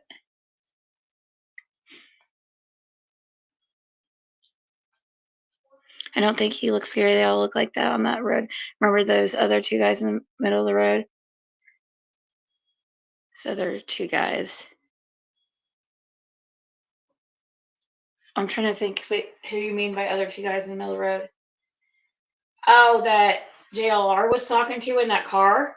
And us, or do you mean, yeah. Yeah, he's not scary. To me, he doesn't, but I mean, if you look up his picture, his mug shots, yeah, I guess. I could see why people think from his mug shot. But he doesn't, I don't know. He wears a hat usually and like a ball cap type thing. And he talks real soft and real polite. He never cusses. He never says anything mean about people. Like, seriously. And even when I would ask questions, like, I gave him, there was plenty of opportunities for him to like throw Andy and Jody Sue under the bus. Like, neither of them really did that. I mean, it was obvious Fred's girlfriend didn't think much for Jody Sue and thought that she had a bad reputation. But Fred really, he even said he didn't really know him to really be druggy, and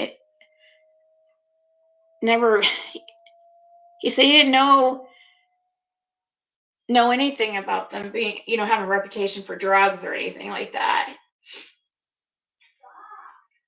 But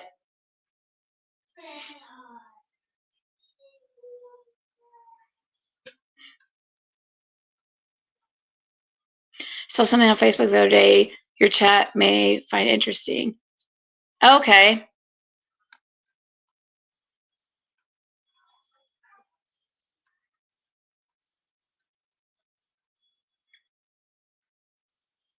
The other day at Summer Wells is their most requested case, but they can't do anything unless LA gives them somewhere to search. Trying to set that poor veteran up who bought land and can't go see it. He said he donated $100 every year for the missing kids. Has Jockey Dobbs been talking lately on his channel?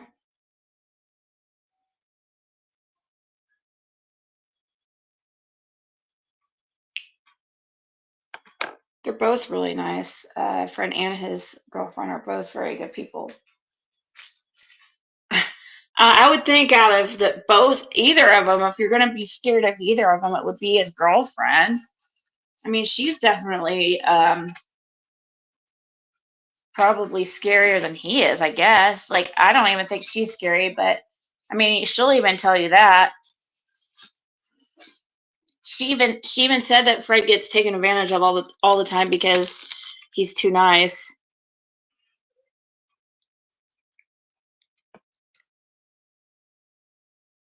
Or was it coleslaw? I don't know what coleslaw looks like, and I don't know how old she is. But isn't that a coincidence? After 20-something years, Andy didn't marry Jody Sue after having kids, but all of a sudden he meets coleslaw, and now all of a sudden he wants to marry her. Does she know what's going on? Or Wow. was she there? Was she the second one that was helping him with that? We don't know. But I'm just saying. But the reason why I put Brown Tesler in there is because she's young, she's wild, she's a thug, and she's known to be involved in child trafficking because she even had a little girl on there.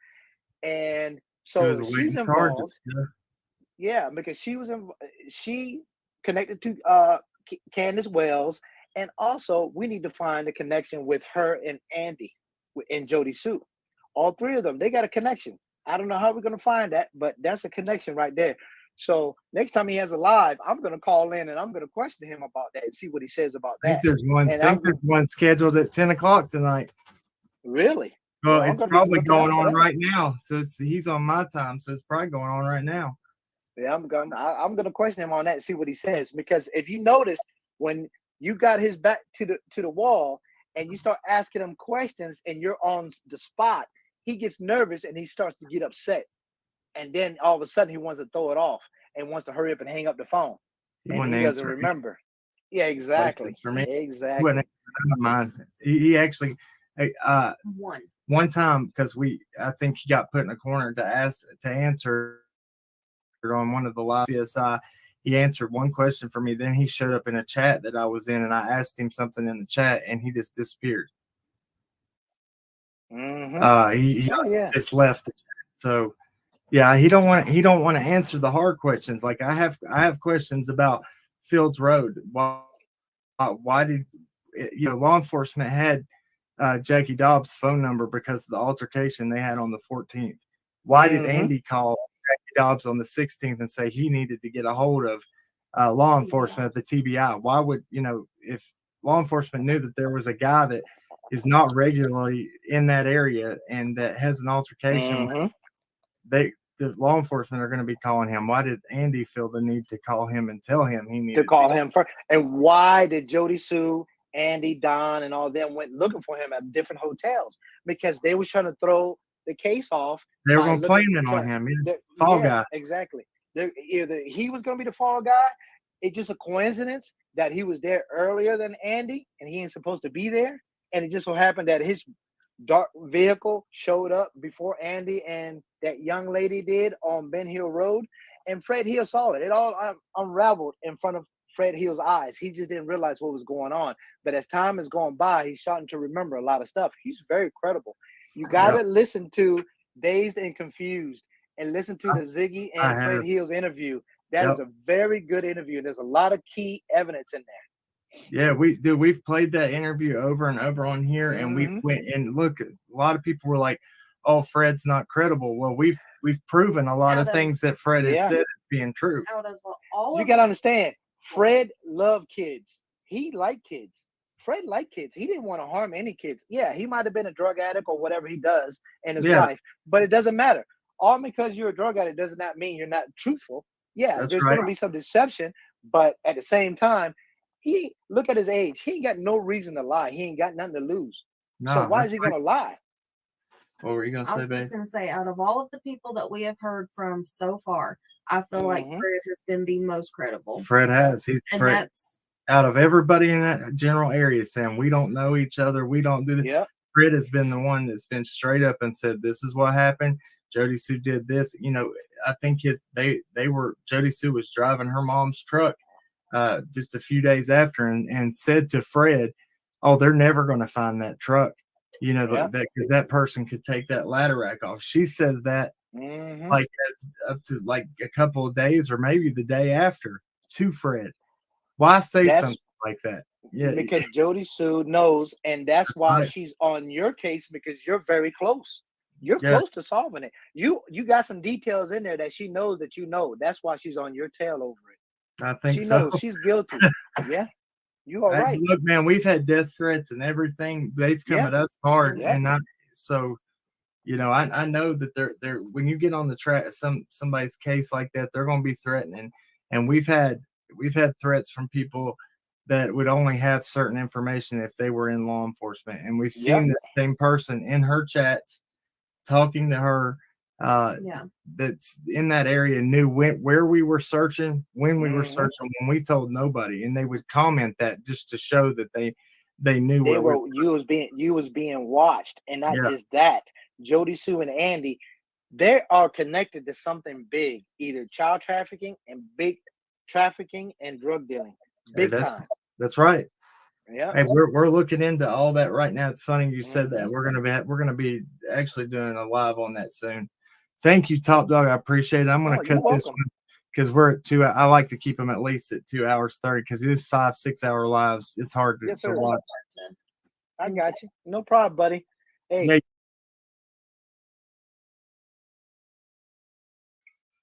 Yeah, I like that. I know he wasn't for everybody but I liked that guy. I thought he but maybe it's because like I could tell he watches my channel too. So he's like he seems to I know that I don't know about the burnt bodies thing, but not the burnt bodies, but burning trash. That does sound familiar though.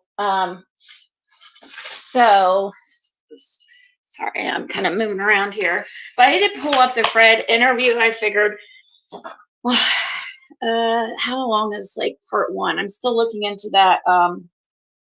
Gene Wishon. Did Andy B not go live? Because I looked and I don't see a live. Did he cancel the one that he was going to do?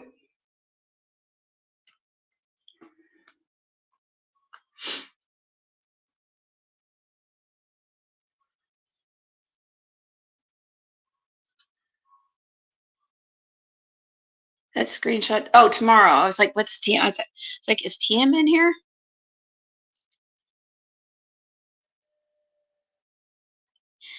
I think when he means big, I think like I agree. Because I mean, why would she lie about knowing Brad? We're finding like, why would she lie? I mean, it doesn't make sense. Like, what's this whole Brad connection with her? I don't know. I mean, I know what you mean. Like, wouldn't she have like more money or something? I don't know. Maybe that's the whole point. Like, why she lives. Like, maybe maybe a lot of things can drive people, and it doesn't mean that they're gonna have a lot of money. I mean, if they're drug addicts or whatever, they're gonna be spending their money on that. I have no idea. I'm just saying, like, I don't know if he meant like people are tying like Brad to some things like that, and now we supposedly have Jody Sue tied to Brad, and that I wrote that down. I want to look into that. I want to look into see if we can find anything between Andy, Jody Sue, and Brianna. Now, that would be interesting, but I'm not convinced about the Brianna thing. It's definitely a something to look into. You know, we look into everything else, might as well, you know. But we don't have any type of proof that Brianna is the person that drove in that day. It's just, if you know what I mean. But if we do find some kind of like link between those three, it would be interesting. Or we could look around and see. I want to look around and see who wanted. I mean, you guys, a really interesting thing that freaking got me. It freaked me out. And made me think, oh my God, maybe this Brianna Tester did, like, maybe she could be the person. I want to find that article that her mom, Brianna Tester, her mother made a statement to the newspaper about asking people to help find her daughter or figure out what happened. Not find her daughter, but help find out what happened to her. Who did this? Who killed her? And she was like talking about like what Brianna loved and stuff. Like the very first thing she says is how much Brianna loved children, and just, oh my God, she just was the very first thing. Is there somebody around Andy and Jody Sue? This has always been a question to, I mean, I can't say always, but especially since talking to Fred this last time. Is there somebody around Jody Sue and Andy who really, really wanted a baby or a child and couldn't have one?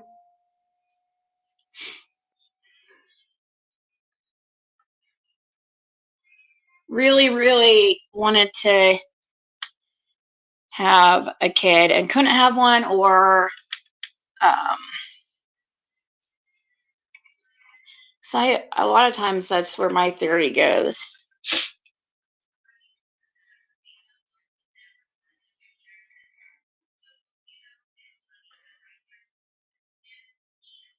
Hey, Miss Anonymous. All right, so I'm going to play some of Fred's interview, or not interview, I should say conversation, because it's all it was. It wasn't, I mean, of course I had questions to ask him and stuff, but it's more like we just talk. So this is part one, I think. So I had a part two, just part one, part two, I think.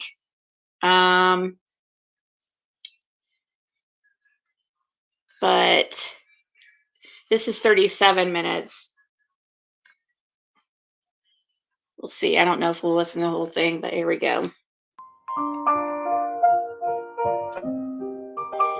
Oh gosh, the music will not be on long, don't worry.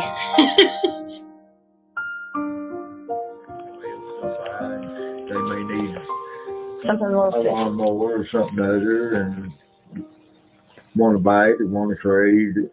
Yeah. Something, a four-wheeler or something other than just trading around mostly. Did the one, okay, so she told me something very, very interesting earlier about that truck out there.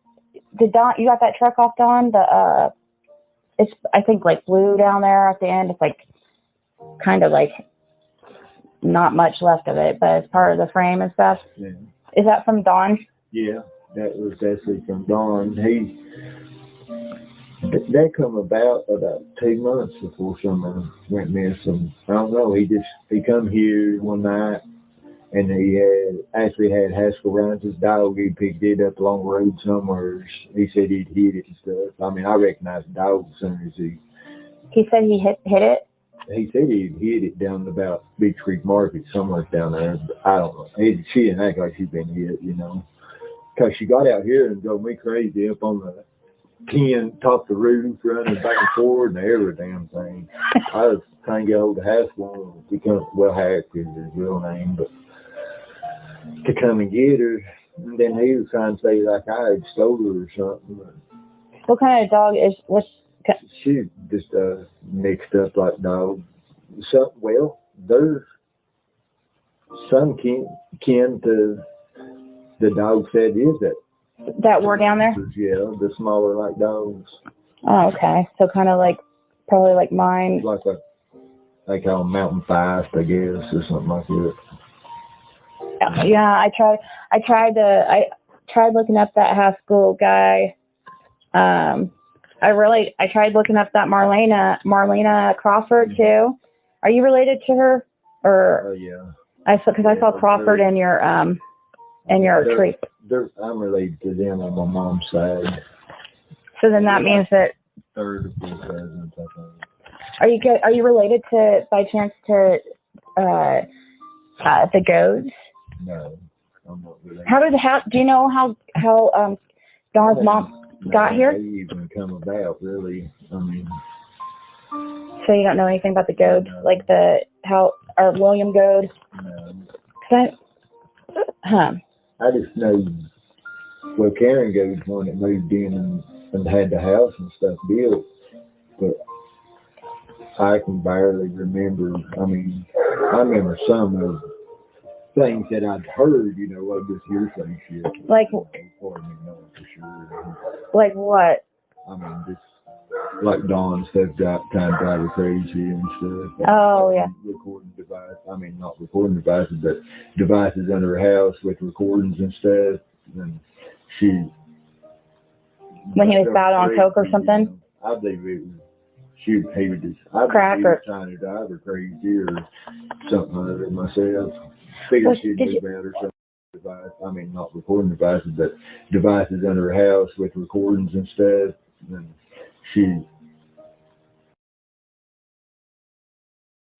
Okay, see, that's why I like to listen to these things more than once, because I notice things that I heard wrong the first time. I thought he did say, but he corrected himself, recording devices in the house. But then he corrects himself and he says that Dawn was supposedly putting like things that were playing music, like playing sounds or whatever. I don't know, people talking or whatever to try to drive her crazy, I guess. So I thought it was recording devices. And I don't know who the kids' pictures are. I thought it was just those kids probably are just some. But Summer's picture was at the beginning. I don't know. I wish I didn't put that music in, though. It needed and the reason why I did that, because the background noise was so bad in some parts of it. So, yeah, the sound quality wasn't good as is.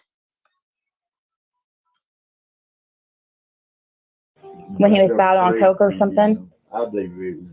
He was just. I Crack he was trying to drive her crazy or something like that myself.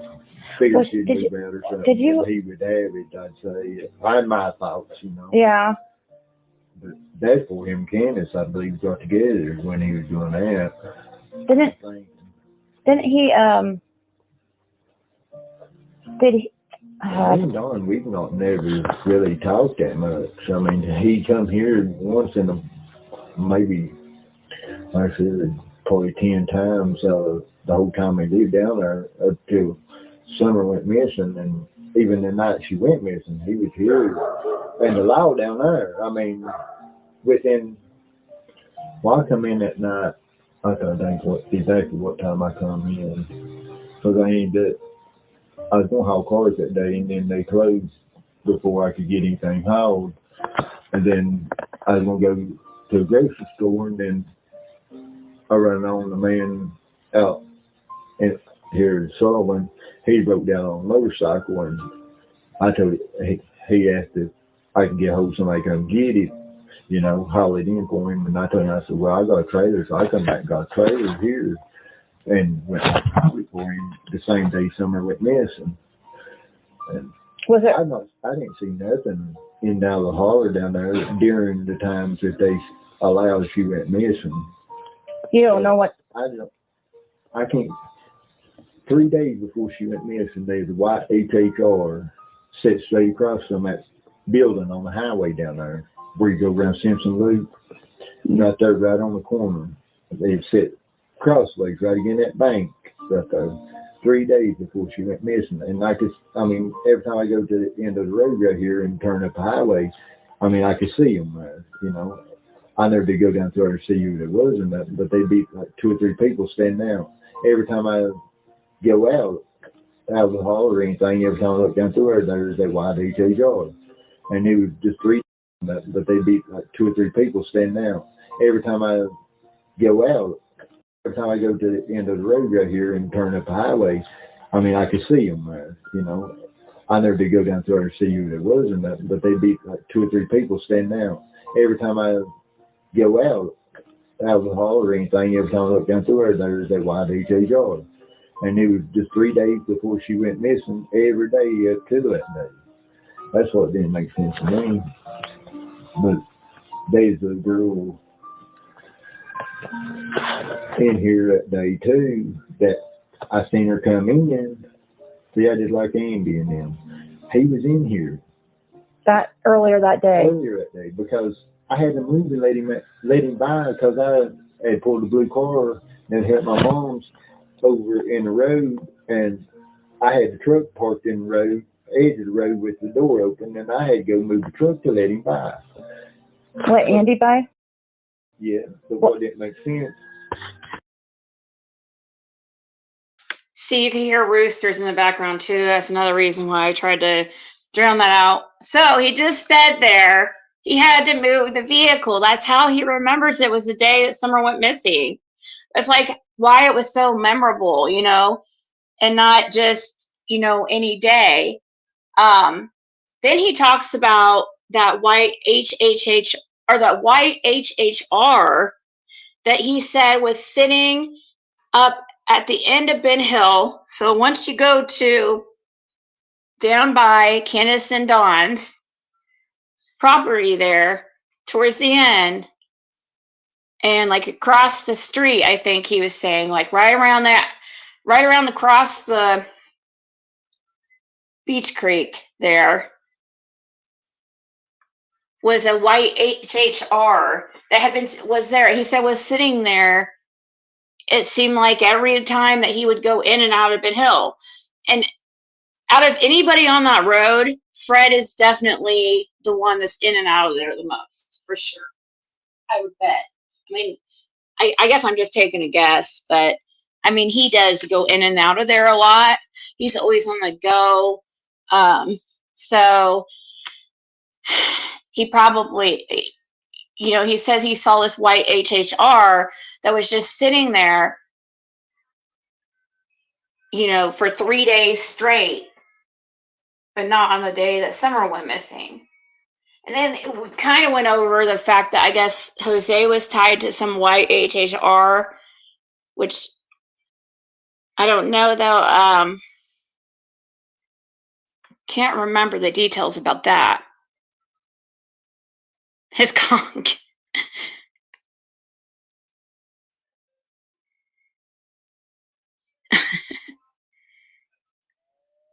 Summer's. Yeah, Candace's sister disappears and now her daughter. Then he starts to talk about that girl that was in there. Like, I don't know, guys. This is the second time.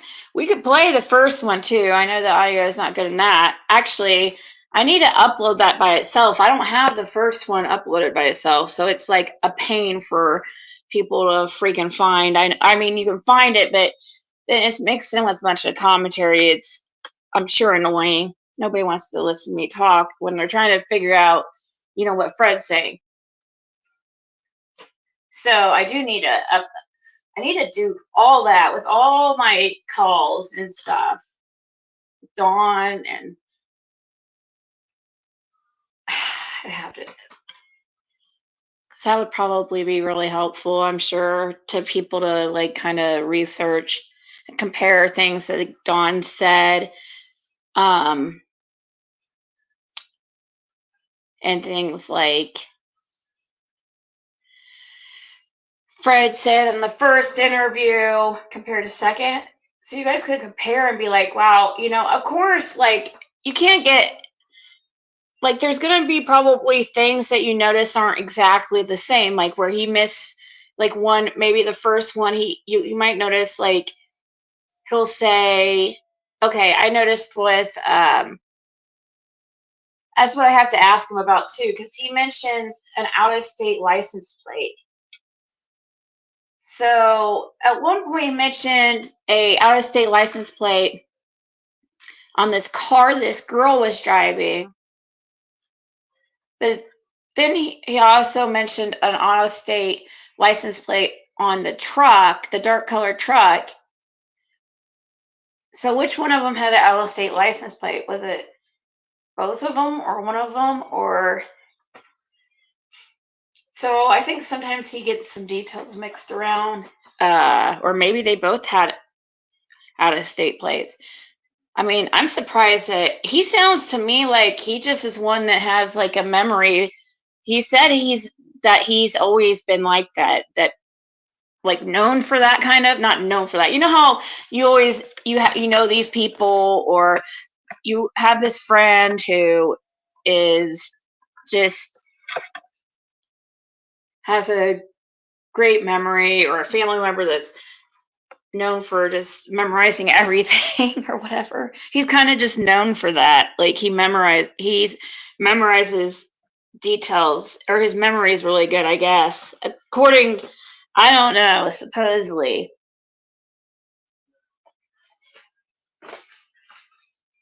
He does seem to know a lot of detail, to the point it almost is like, is that possible? But you know what I mean? Like, it seems, I'm just so like unobservant that, because think about that, like that's a lot of stuff that Fred has talked about. That's a lot of detail on the day someone went missing. And see, I'm so just spacey though. Like, I do know that there are people who are very like detail oriented and just like pay attention to stuff.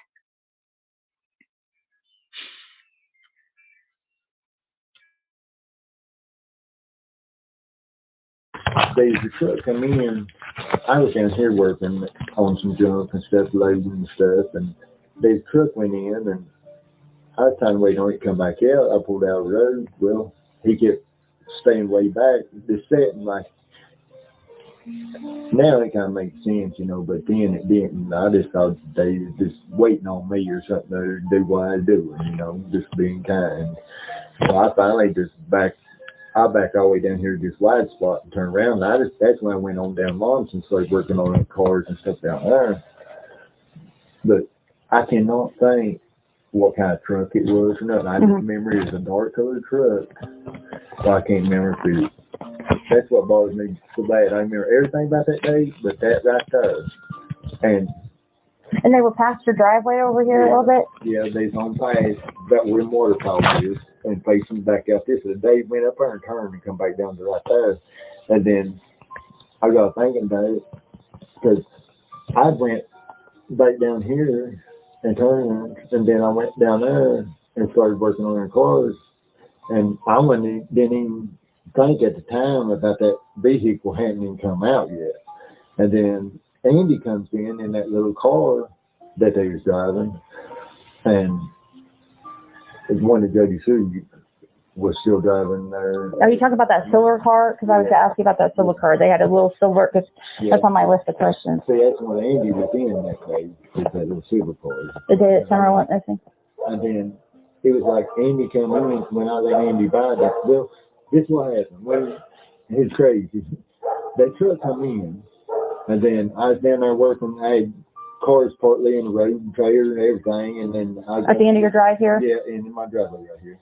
So I was trying to get all that mess kind of straightened up, and I was running short of time, so I just said to hell with it, and because I didn't have time to get it unloaded and get to where I need to sell it in time, so I just forgot it, you know, just kind of got it out of the way. Well, I started out of back down here to turn. When I do, there's a girl comes in a car, and this truck's still in here at the time, and I can't remember what tag. And this is it was out of state tag. I was trying to think what tag it was on it, but it was odd because I never seen that car no more.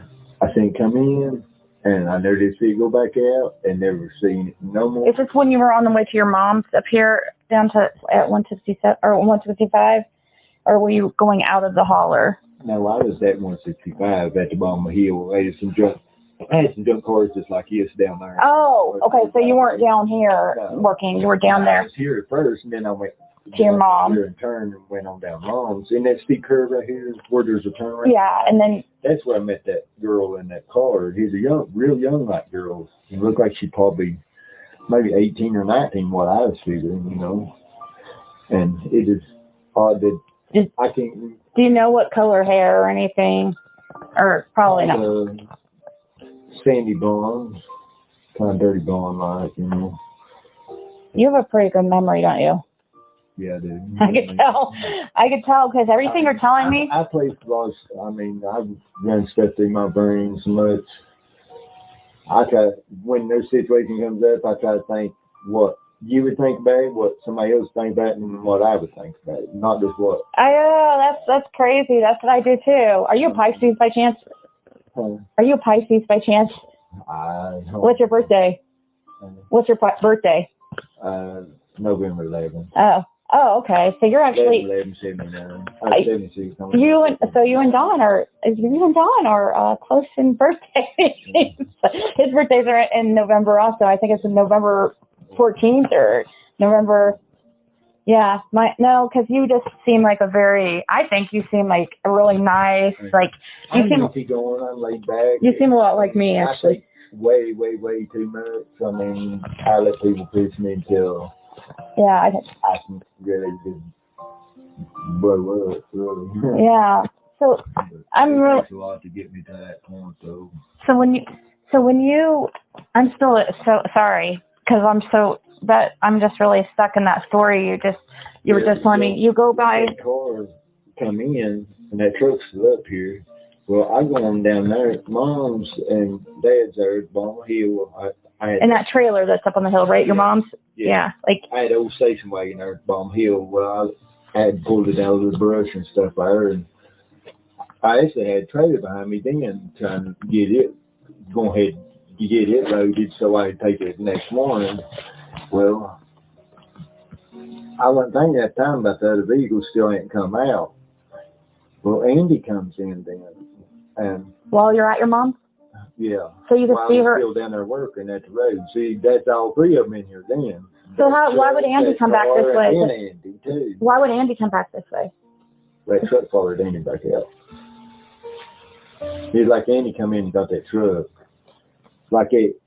I took it like, as I look back at it now, it's like that truck was looking for Andy's place or something, and they went up there and turned, and Andy come in to. Could be like, hey, it's back there. Yeah, that's the way I took it, because they followed him right back out. But it bothers me that my mind's blank about that truck. I know it's a dark colored truck, but I can't tell you. I can't say where the Chevrolet, Ford, or whatnot. That's what drove me crazy. Did the law enforcement ask you about that too? Huh? Did the law enforcement ask you about that truck, or did you? I told them everything. I mean, have they? I know. Yeah, I mean, I'm sure you have. That's just like Andy said, that work stuff with Ricky Wanton at the time. He was in here. I mean, he's on camera. The law knows he was in here. The law does know that he was in here? Yeah, he was on camera. He says that pretty convincingly. Once again, he says he is not wavered. I asked him once again. He says, he reiterates, he was in here. He was not at work. He was in here, and he was on camera, and the law knows. He says it's so matter of a fact that I had to re-ask him, like, I wanted that interested me, because I'm like, how he said the law knows, it sounded like he knew that the law knows. Like, not that he's just saying it like out of speculation. He's saying it sounds like he's saying it like he knows for a fact that law enforcement has Andy on video back on Ben Hill Road late afternoon on the day Summer went missing. At that weird time, around 3:30. He is so sure, guys. I don't know. He never freaking doubts himself. Every time, he never doubts himself. He is so sure. I asked him again, because I'm like, are you sure? Because I wanted to, I was really wanting to believe Andy, because I thought, well, he, I think he's there for a while. I thought he was being pretty forthright in some way. I tried to give him a chance. I thought the first time I saw him, I thought he was very vague. Then I watched him again, and I noticed that he stayed on, and he seemed to answer everybody's questions and didn't have a problem with it. So I kind of was like, well, maybe there's a mix-up. Maybe they're both telling the truth. Maybe it was Andy's car, but maybe somebody else was driving it, and Fred just thought that it was Andy.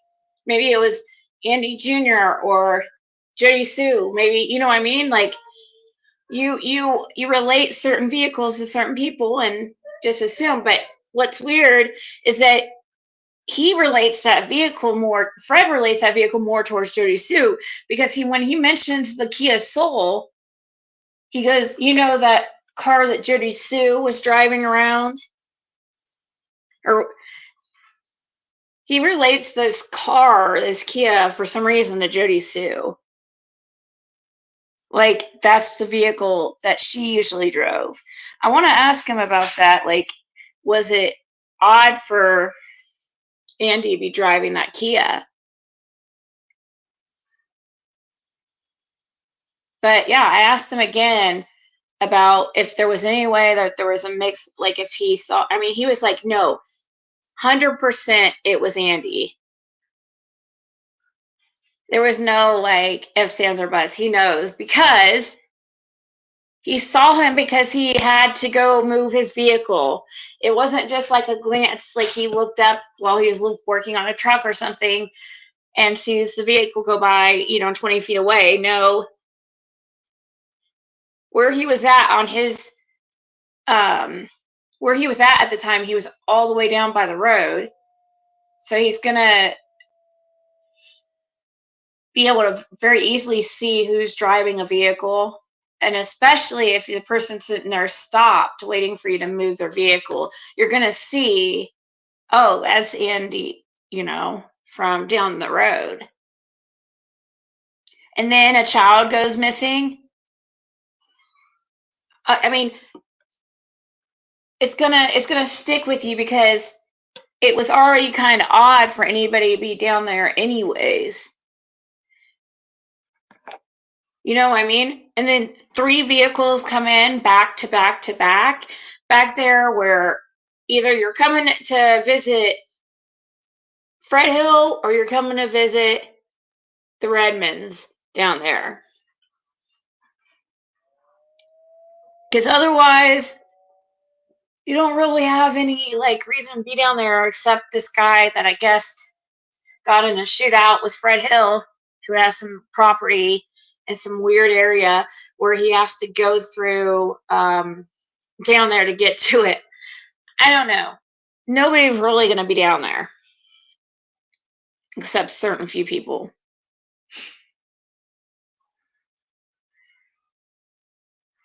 Yeah, he had no problem talking to me.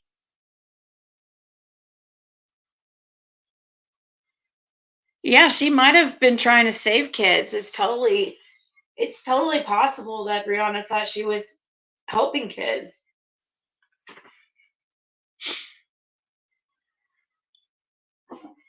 Dogs were brought in. Was a scent trail picked up? I've looked through articles and don't. Yes. So Miss Anonymous, that's another thing that bothered me, it's like, why the dog? And I just thought about it. I don't know why, but it did bother me. I'm like, why did the dogs like pick up a scent over by Fred's house? Like, that's the only thing that really bothered me and made me like be like, okay, that's not. And like it was over. They picked up near even Fred's truck, but Fred's truck was near the bottom of the driveway by Ben Hill Road, towards the end of Ben Hill, where those vehicles would have been doing an exchange. If that's what they were doing, that's where those vehicles, that's where they were at, right past the end there of Fred's driveway. Who's to say when Fred went down to his mom's, left his driveway, went down his mom's after that truck came in, and then he sees Andy coming. Who's to say that Andy and this guy didn't sit there and stand right there at the end of Fred's driveway?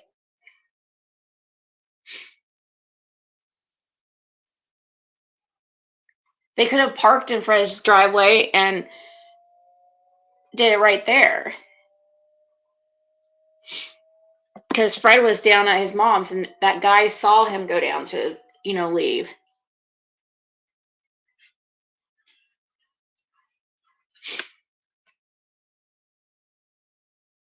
The TBI and stuff. They told you that? The TBI told you that? I know, though. Well, just like when the bone deal came up. They act like I'm just one of them. I mean, they just don't try to disclose nothing. I mean, the cop that was there, he was the first one on scene down there. And the TBI man was asking him questions about where Candace was, where Dawn was. I mean, just right there in front of me, just like it was, like I was just one of them. I mean, well, like, okay. I finally just left, from down there. I mean, they were asking Dawn in front of you, or wait? They just asked, the TBI man was asking the cops questions. And I mean, just, what was Candace, because two of them was the cops that was down there at night, down here at the Bones that night, was the first two on scene when someone went missing. And they was he was questioning them, kind of just trying to find out what was Dawn there, where was Candace, was they upset, was it this, was it. So they were talking about Summer, even when they were down here about the. I mean, they standing there just like. That's weird. So even when they even just for that would have been in January. So even during that time, that day it was the night I was here and that all happened, and they were talking about the Summer case. Yeah. I mean, it's crazy. They sent TBI and Hawkins over there. Yeah. Well, see, there's a TBI at Hawkins County. Oh, okay. Inside the jail. I mean, he got his own office. TBI. Yeah, it must have never been anything because they didn't. I mean, there's a lot of stuff. They're just not telling a lot. I mean, there's a lot of stuff will come out here pretty soon, I'm sure. So I wonder. I try to watch what I really do with those. Well, if there's anything you wouldn't want me to say, I would not release it. I mean, I would I would. There was. I mean, I was asked by the TBI and stuff not to reveal certain things, Mhm. Yeah. Well. Because, I mean, I pay attention a lot more than people think. I so bad wanted to ask them what things did they want you not to release. You guys, I really did. I wanted to ask them so bad, but I was trying to be like, I wasn't trying to take advantage of them. You know what I mean? I just thought it would have been shitty, but I did want to be like, but he said that, and also I didn't want to jeopardize the investigation, obviously, because he's obviously, if law enforcement doesn't want it out, then, you know, I wouldn't want to screw up anything too. But I did want to know, like, you know, just for myself, like really bad, with things like,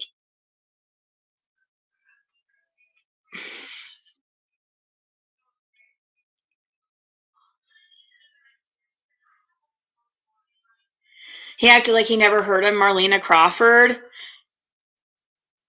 And really, that's interesting, Connie.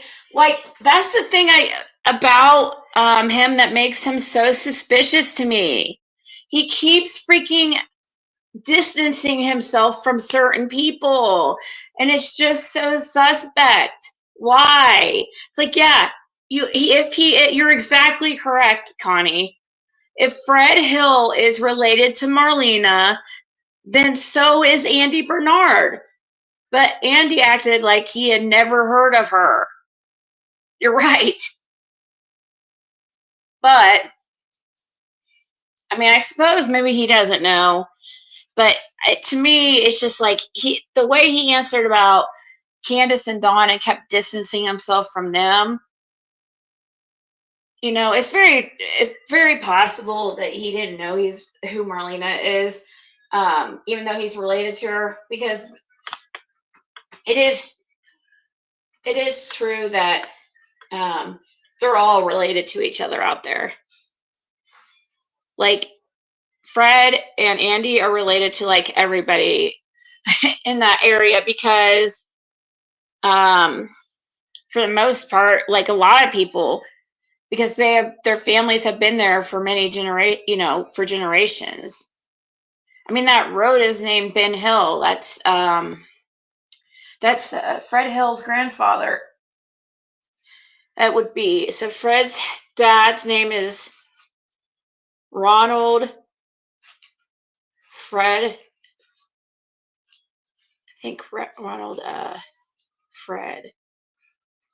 Hill. But yeah, Ronald, and then Ronald's father is Ben Hill. Ben Hill committed suicide because he got really sick. He had like 11 kids and left. His wife was left with, 9 kids, I think, still in the house.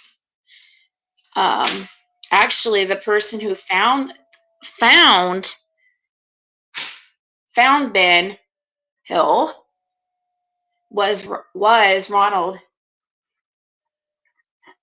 which is Fred's dad. Yeah, Andy's related to the Lights. They're related to everybody in that area. So would if Andy's related to him, then Fred is, vice versa, because they're like second cousins. They're pretty close cousins on, like, really, if you think about it,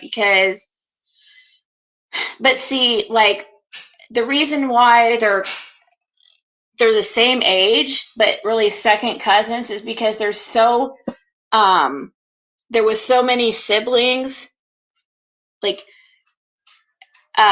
Fred's dad had so many siblings that they had, how he had so many cousins and stuff. Huh? I forgot my computer at the house. No, it's not. It's by my suitcase out there. Buy it? Okay, so Fred's dad, Ronald, has his sister,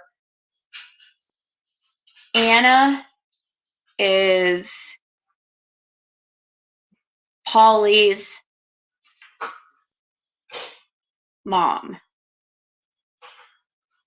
Polly is Andy's mom.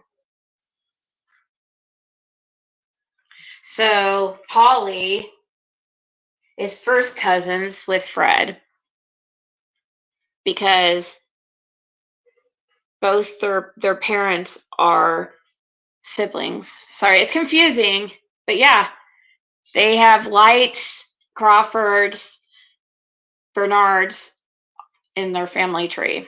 All those.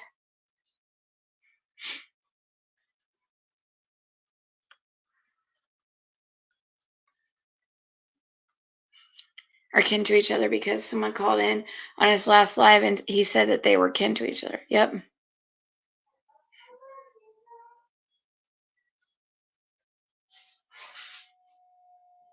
I wonder if Andy is kin to David. Who's David? Sound like my family. Our road is great grandpa's name. All the land used to be his, and now it's all cousins. Every time someone passes, it gets divided in smaller pieces. Dang. First cousins once removed. Dang, I don't know. Okay, Marlene, I will. I ain't just that old dopehead that slinging dope not paying no attention. No, I can tell you have a really good memory. You know how I know is because you're telling me. That's how I can tell if somebody's honest, and I can tell with you because you repeat stories the same as like the last time. If you don't lie, you ain't got no. Right, exactly. That's how exactly. Just like happens the same. There's a lot of people don't like me and her because we straight up and stuff, and 90% of people can't handle the truth. Yeah. I mean, they say, "Oh, just be honest with me. Just tell us. Just as long as you're honest with me, this and this." I look at them all the time and I say, "You can't handle the truth." I can tell them the truth, and they'll think I'm telling them the biggest bullshit story they ever was. I know. And I can make up the biggest bullshit story they was, and they believe it. Why do you think that is? Why do you think it is that? I mean, I don't know. I think. Do you think it's because you live here in? I don't. Well, it's anywhere really. I mean, like it.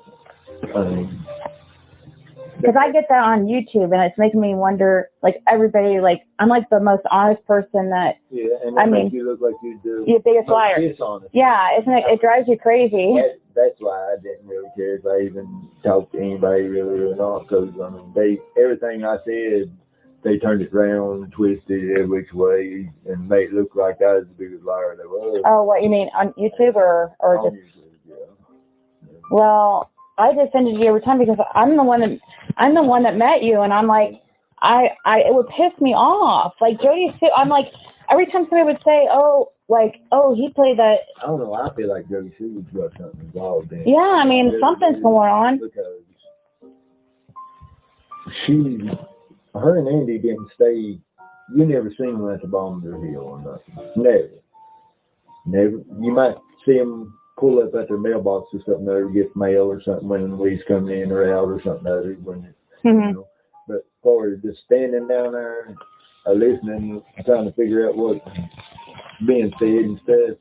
So the summer went missing. They stood down there at Bomb Hill for 3 solid days and nights. Their kids brought them food and stuff down there to them. What were they doing? Sitting in chairs or something? Yeah. Right Sitting around and standing there and sitting in.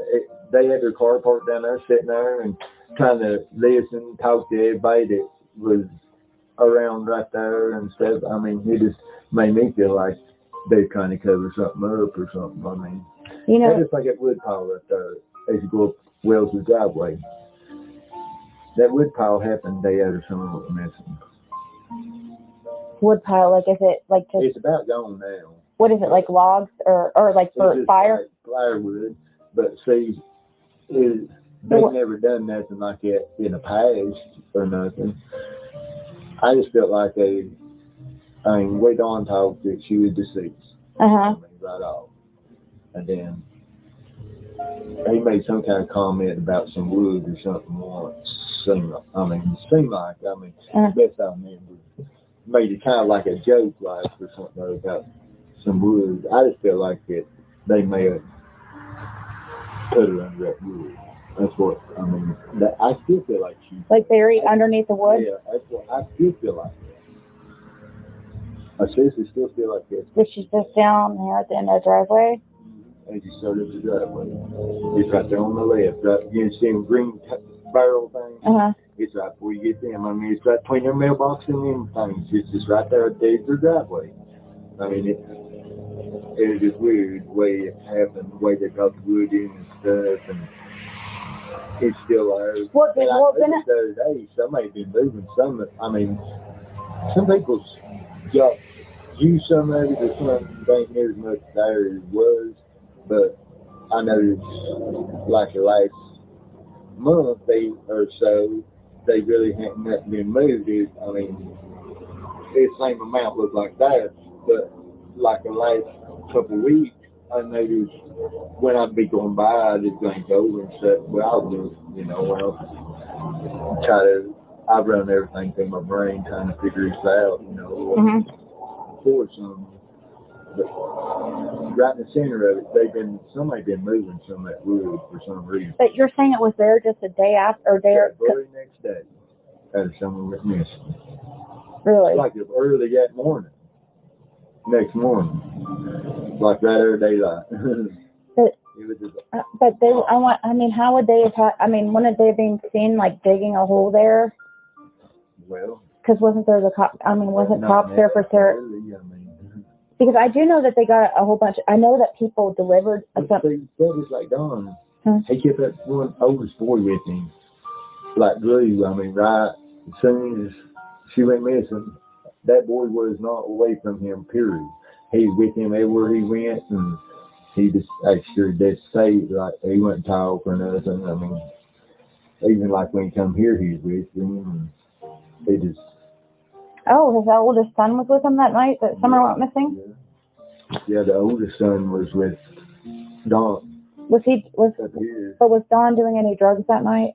Well, he come up here and was just started talking about religion right off, and I mean, that is a red flag for me, because he never talked religion any other time he's ever come up here. The only time he ever come up here in the past is if he got in trouble with the law or whatnot, and wondering what he needed to do and stuff. And I'd tell him what I would do, if it was me in certain situations he was in.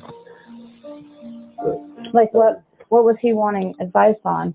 Well, they once and they lied all about that. I mean, when he'd come in and found, I guess, Josie down there at Candace and stuff, and so he didn't tell me he would run him up the road to shooting at him and all kinds of stuff like that. He didn't tell me that.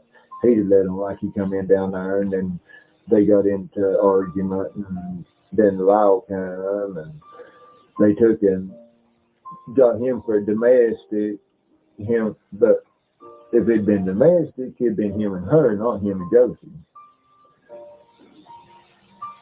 Wait, so he was are you talking about when he got arrested before Summer went missing?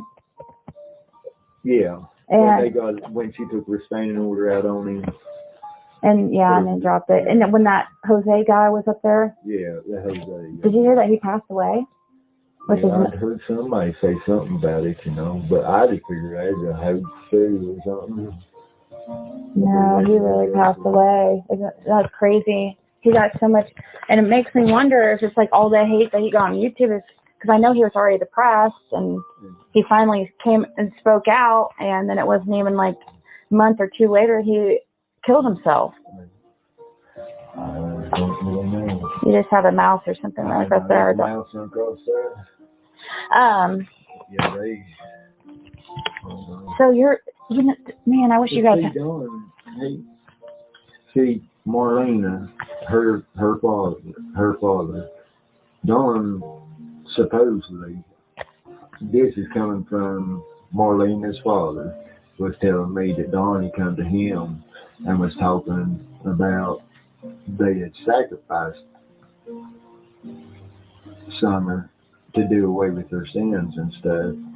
There's another one. But anyway, see, he passed away now. I mean, nobody can question him about it, you see. When did he pass away? Huh? When did He had a massive heart attack, but seemed like it was February, end of February. For just recently? In the bed, or in the bathroom about 5 o'clock in the morning. Did he do drugs or anything? Coke? He used to years ago, but he got in church and stuff and straightened his life out and stuff. He was battling cancer and first one thing and other, but he just went in remission, I reckon, and stuff. He still had a lot of health issues and stuff. What's his name? Rick Crawford was his name. And he told you, like, he was talking about that Donna had come up there. They used to paint and stuff together, work together and stuff, and probably run coke and everything back in the day. The way I was taking it, you know, the way I gathered it from him, I assumed make ass of myself, but anyway, he's talking about Donna come to him and was, I guess, feeling guilty the way he talked, and was saying that they had sacrificed her to do away with her sins and stuff, and then something about her organ, something about they had taken sold her organs or something other. That was how they had the extra money and stuff around down there at the time. Talking about they wish they hadn't done it and stuff then and stuff.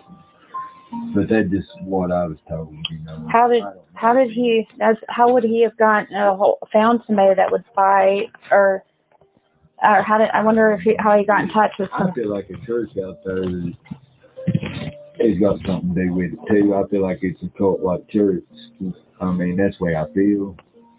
I'm not for sure, but they're under investigation. They are? Is that one of the things TBI. Is that one of the door shut on it right now? Had been since someone went missing. Oh no, I went there. I went to church there the last time I was here. I mean, not really since you went missing. They showed. Well, I don't think when exactly. They may have let them open it back up. I don't know, but I know they did. The TBI did shut the doors on it for a while. Really? Yeah. And they are under investigation. Is that one of the things they told you not to say? Some of it, yeah, I guess. Well, I mean, if there's something that you say that need to tell me not to mention, because I don't want to. I mean, some woman took some kind of video or something out at that church, and Dawn exposed her, kind of put it like she was there kind of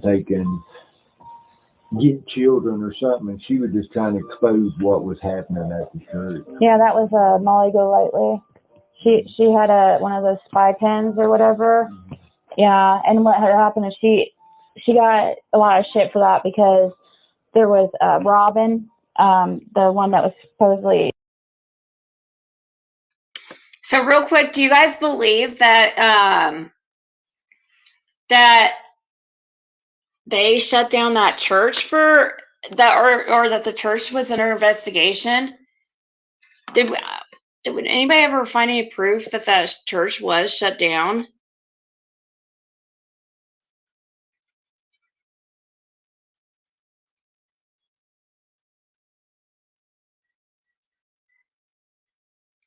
It was said that he died knowing what happened to Summer. Did you hear that?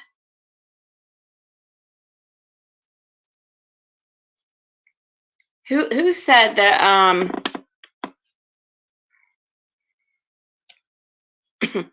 Who said that it was said that Rick Crawford died knowing?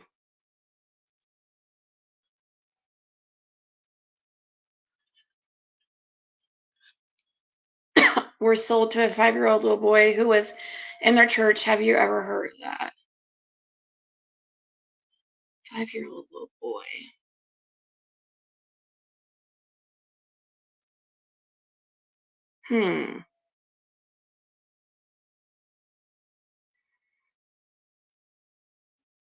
Wow.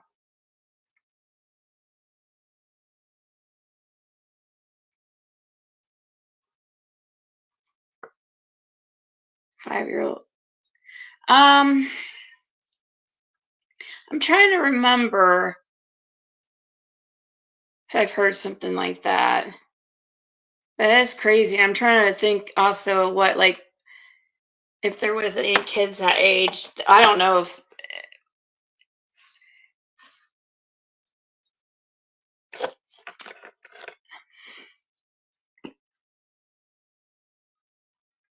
I mean, I heard about the yeah, obviously I heard about, Fred told me about the, you know, in this conversation about this thing that Rick said about the sacrifice and stuff like that. But as far as the little boy, 5-year-old little boy in their church, no, I don't think I've heard of that. But I'm trying to, that's crazy though. I mean, are they able to use like girls' organs for boy? It doesn't matter if it's a different gender. Like, I don't know if that would really matter. Does anybody know?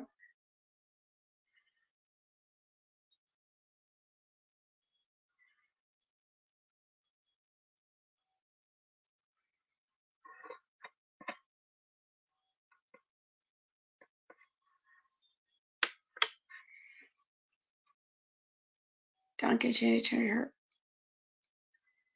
Summer was heading to the basement. How did she get out of the house with nobody knowing? Ask me about what? Oh, if the church was shut down? I don't know if he would know something like that.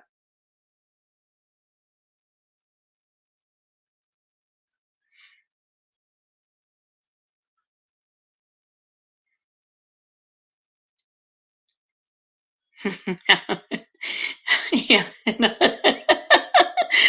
No, a hospital is going to accept outside organs for transport plan. Yeah, that's a good point. Like, how would they bring organs to, like, I mean, I know that somehow these organs are sold on the black market and stuff, but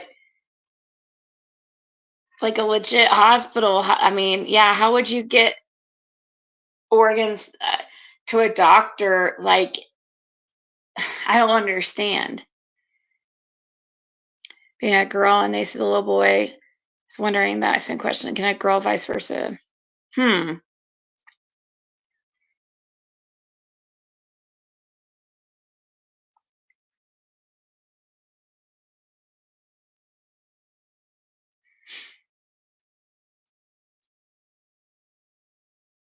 through, you knows.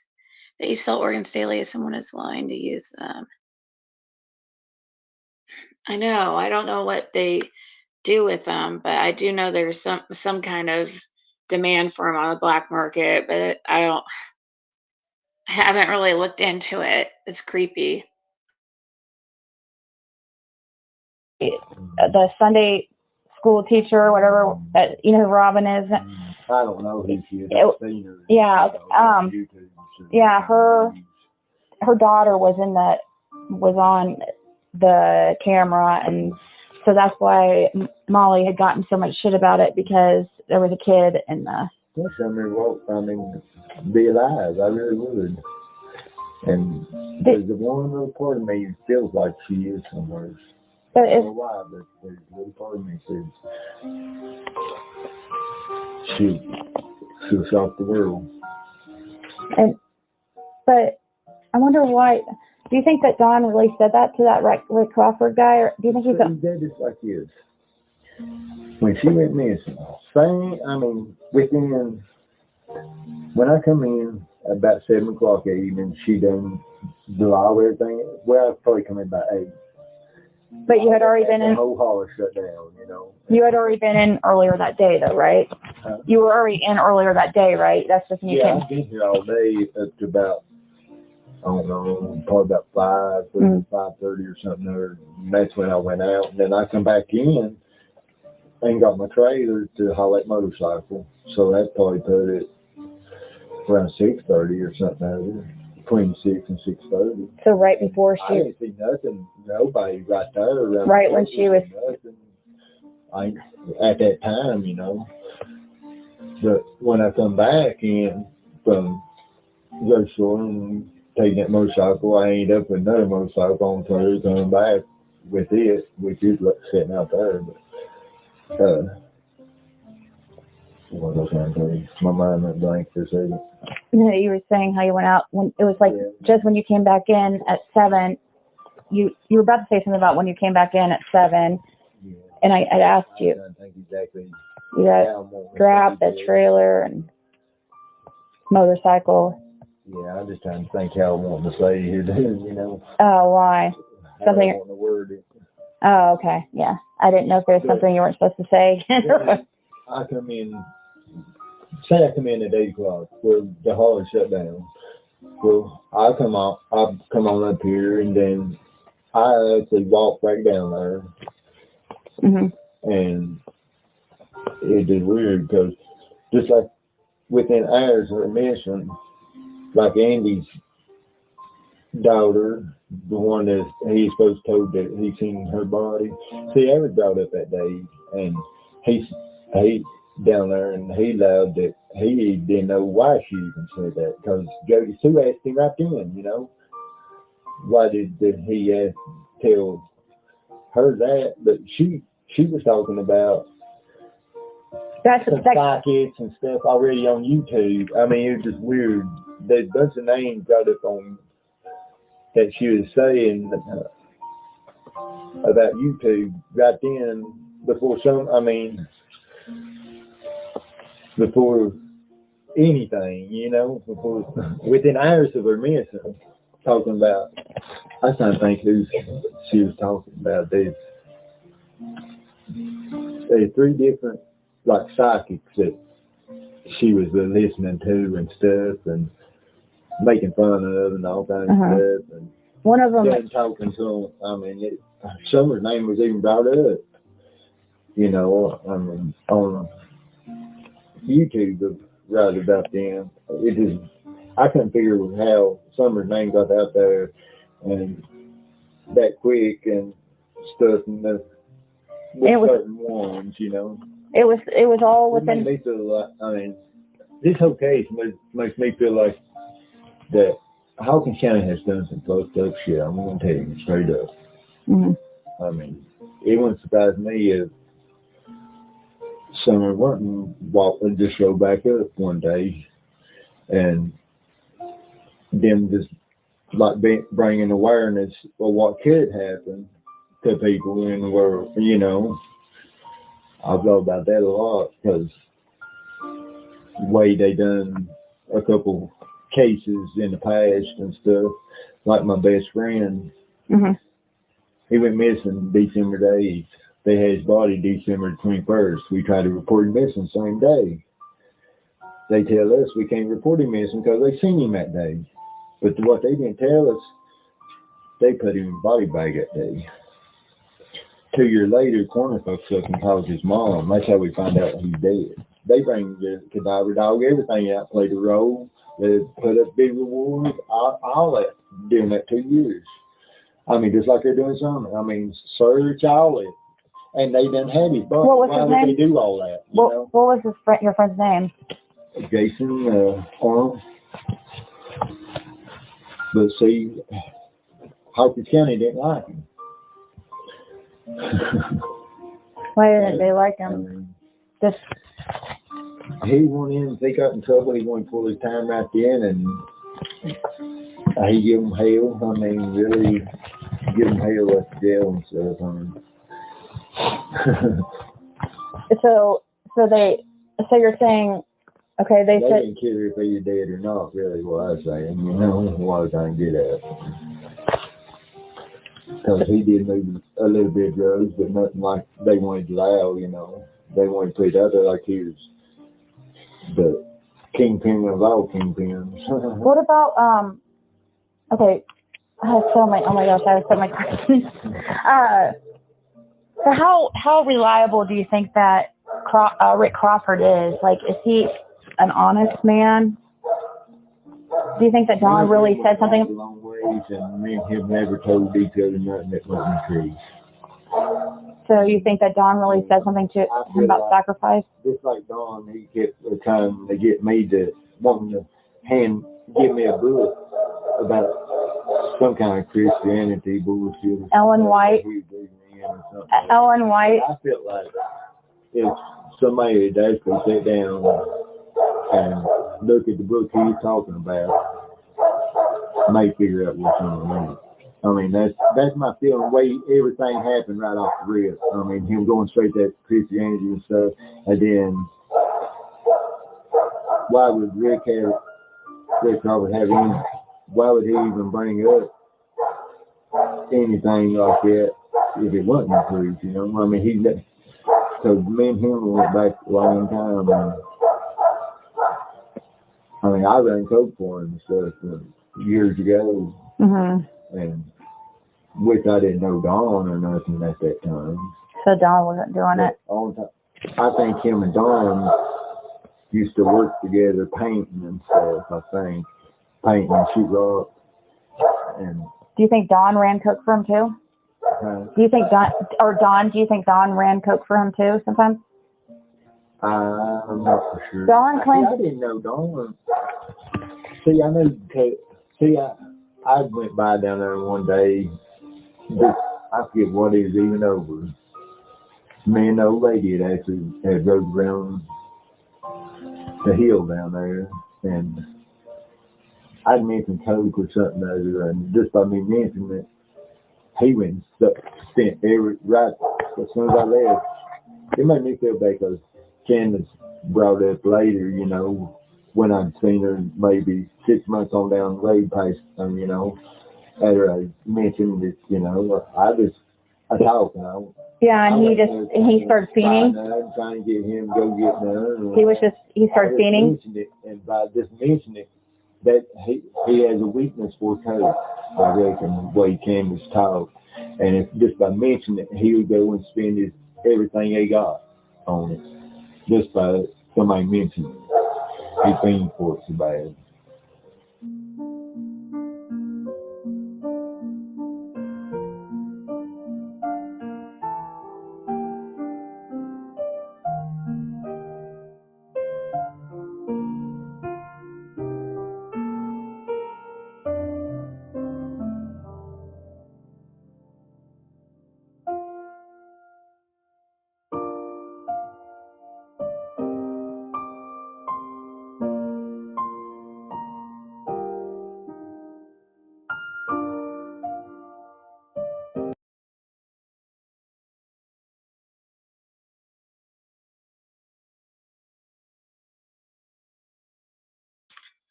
Okay, sorry about that. I walked away for 1 second. It's like, oh crap. I was like trying to listen and at the same time, but I figured we'd like go over the next part tomorrow. Because that was part 1. I don't know. Let's see. Trying to remember how long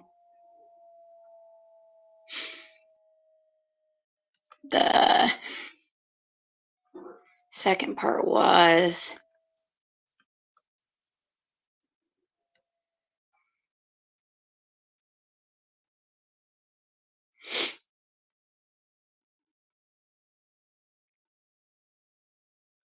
Oh, there's a part 3 even. So there's part 1.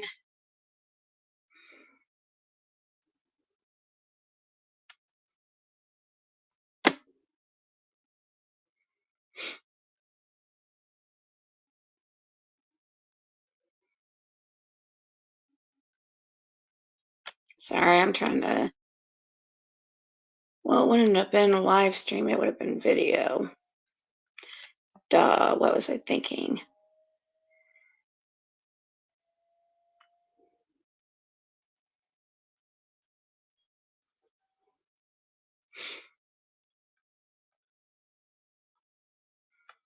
Oh, part 2 is also about the same length.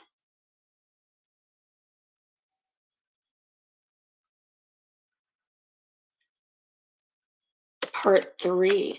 Okay, so yeah, there's 3 parts, but maybe we'll go over to part 2 and 3 tomorrow. I have some packages to get ready, but I do want to look into that, see if we can find a connection between, I don't know, we might be, I though, even if it's not Brianna, I want to know like who is connected to Andy and Jody Sue, who is like desperately wanted a kid or something like that. You know, a young girl. Like if anybody who knows Jody Sue or Andy who, you know, knows of anybody around them that's like that. I don't know. It's kind of, I've always kind of wondered about that. Exactly, Connie. Yep. He said it makes him feel normal. That's what he said. He self-medicates. He's ADHD, and that's why he's always like moving around a lot, and why I say he's like always in and out of Ben Hill Road, always working trucks. I mean, that's another interesting thing. Like Fred like sees everything going on. He's in and out of Ben Hill Road like constantly. What was the other thing that he witnessed? What was I about to say? Oh, that blue truck that he had at the end of his driveway when I went down there, and blue or black or whatever, dark colored truck that was like not running, you know, it was just like part of the shell of it wasn't even the whole truck. You know, it was obviously used for parts or something. Did not run. But anyways, because he went and, you know, supposedly Dawn gave him that truck. And when he went to go tow that truck from Dawn and Candace's property with his trailer, his girlfriend and him both went down there. So Fred and his girlfriend went down to Dawn and Candace's, and that is when, and this was before Summer went missing, because that is when Fred's girlfriend mistaked Summer for one of the boys because of her hair being so short. And also, this is also when she commented on Candace being pregnant. When she swears that Candace was pregnant. Like super pregnant, about to have the baby any day. Just right before Summer went missing. And this was so memorable because that truck was sitting right there at the end of the driveway. And it's like, yeah, I got that off of Dawn, just like right before Summer went missing. Because when I went to Fred's the first time in June, he wasn't there. His girlfriend was, so I talked to her, you know, and she talked about that incident of seeing Candace supposedly like 9 months pregnant, about to pop any day. And it was when Summer's head was shaved, she claimed. She talked about it. So I purposely brought that incident up with Fred separately, but I didn't even tell him that his girlfriend had told me. I brought up to him about that truck. I said, oh, your girlfriend told me that you got that truck off Dawn. And so I just kind of let him go on, or, you know, continue from there with the truck and listen to him, what he told me. And he told me the same exact freaking thing. It's all recorded. It's all uploaded here to YouTube. Those were different times in the day. When I talked to his girlfriend, Fred wasn't even there.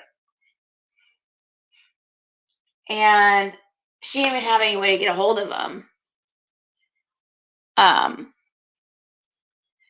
So I came back hours later when it was like dark.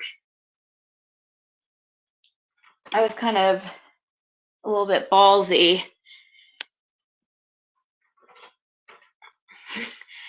I was a little ballsy. I went out there very late. I didn't really talk about that on here because I knew people would be like, give me a hard time about it. But yeah, I went out to Ben Hill Road at like, I don't know, it was like very late. So yeah, I've been up on Ben Hill Road at like 1 a.m., you know. Creepy just a little bit, especially when you're getting told that there's freaking monkeys living back there. Killer monkeys. So, but beyond that, it's not scary at all. Oh, and then you're also being told the road's haunted. Okay. That's another thing about Ben Hill Road. Supposedly it's haunted. It's like, great. So now we have freaking monkeys that are attacking people, supposedly, and they're like as big as humans, 150 to 200 pounds, running around Beach Creek. And it's also, this road's haunted. I'm out here. It's crazy. But I was not scared of Fred, I'll tell you that.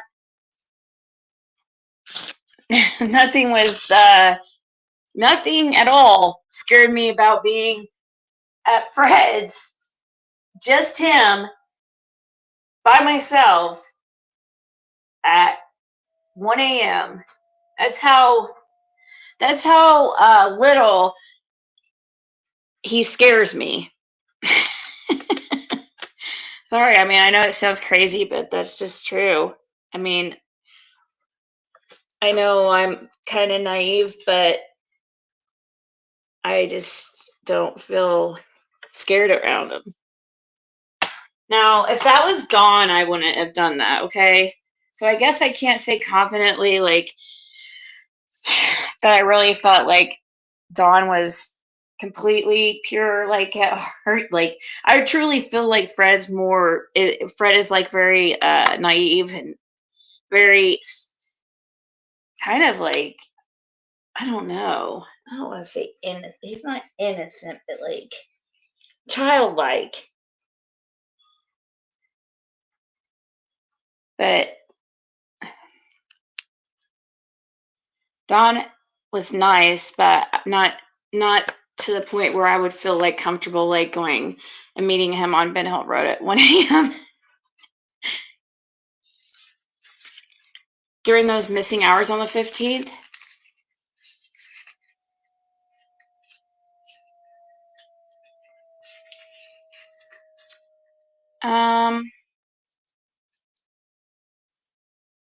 No, because there's no way, because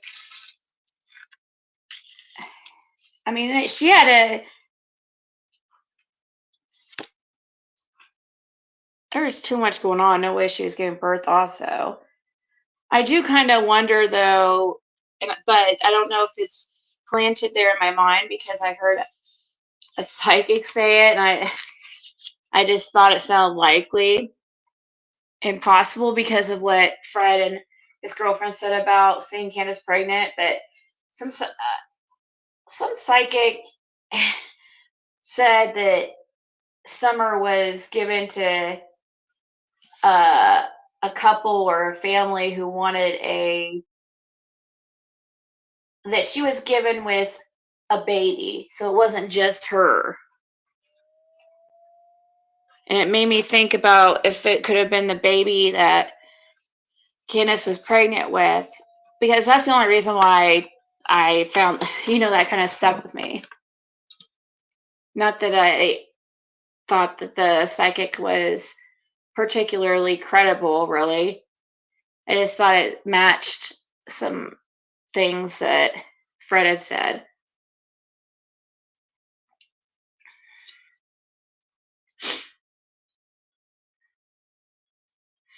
I know JLR said he was scared. Did you guys watch that recent, well, one of the more recent Exhibit A videos, speaking of JLR, where he's in it and he's pronouncing, he called it, what was it, like hydrocodone acetate, how did he pronounce it? It was so funny. And he repeated it like confidently, but he was trying to say the word acetaminophen, like Tylenol. And he was saying it like so wrong. It was in one of the recent videos of the creators say the darndest things. I was in there too. I was saying I was only there in that video for like a few seconds. But I said, I was in it saying, "Help me, Facebook. I mean, YouTube."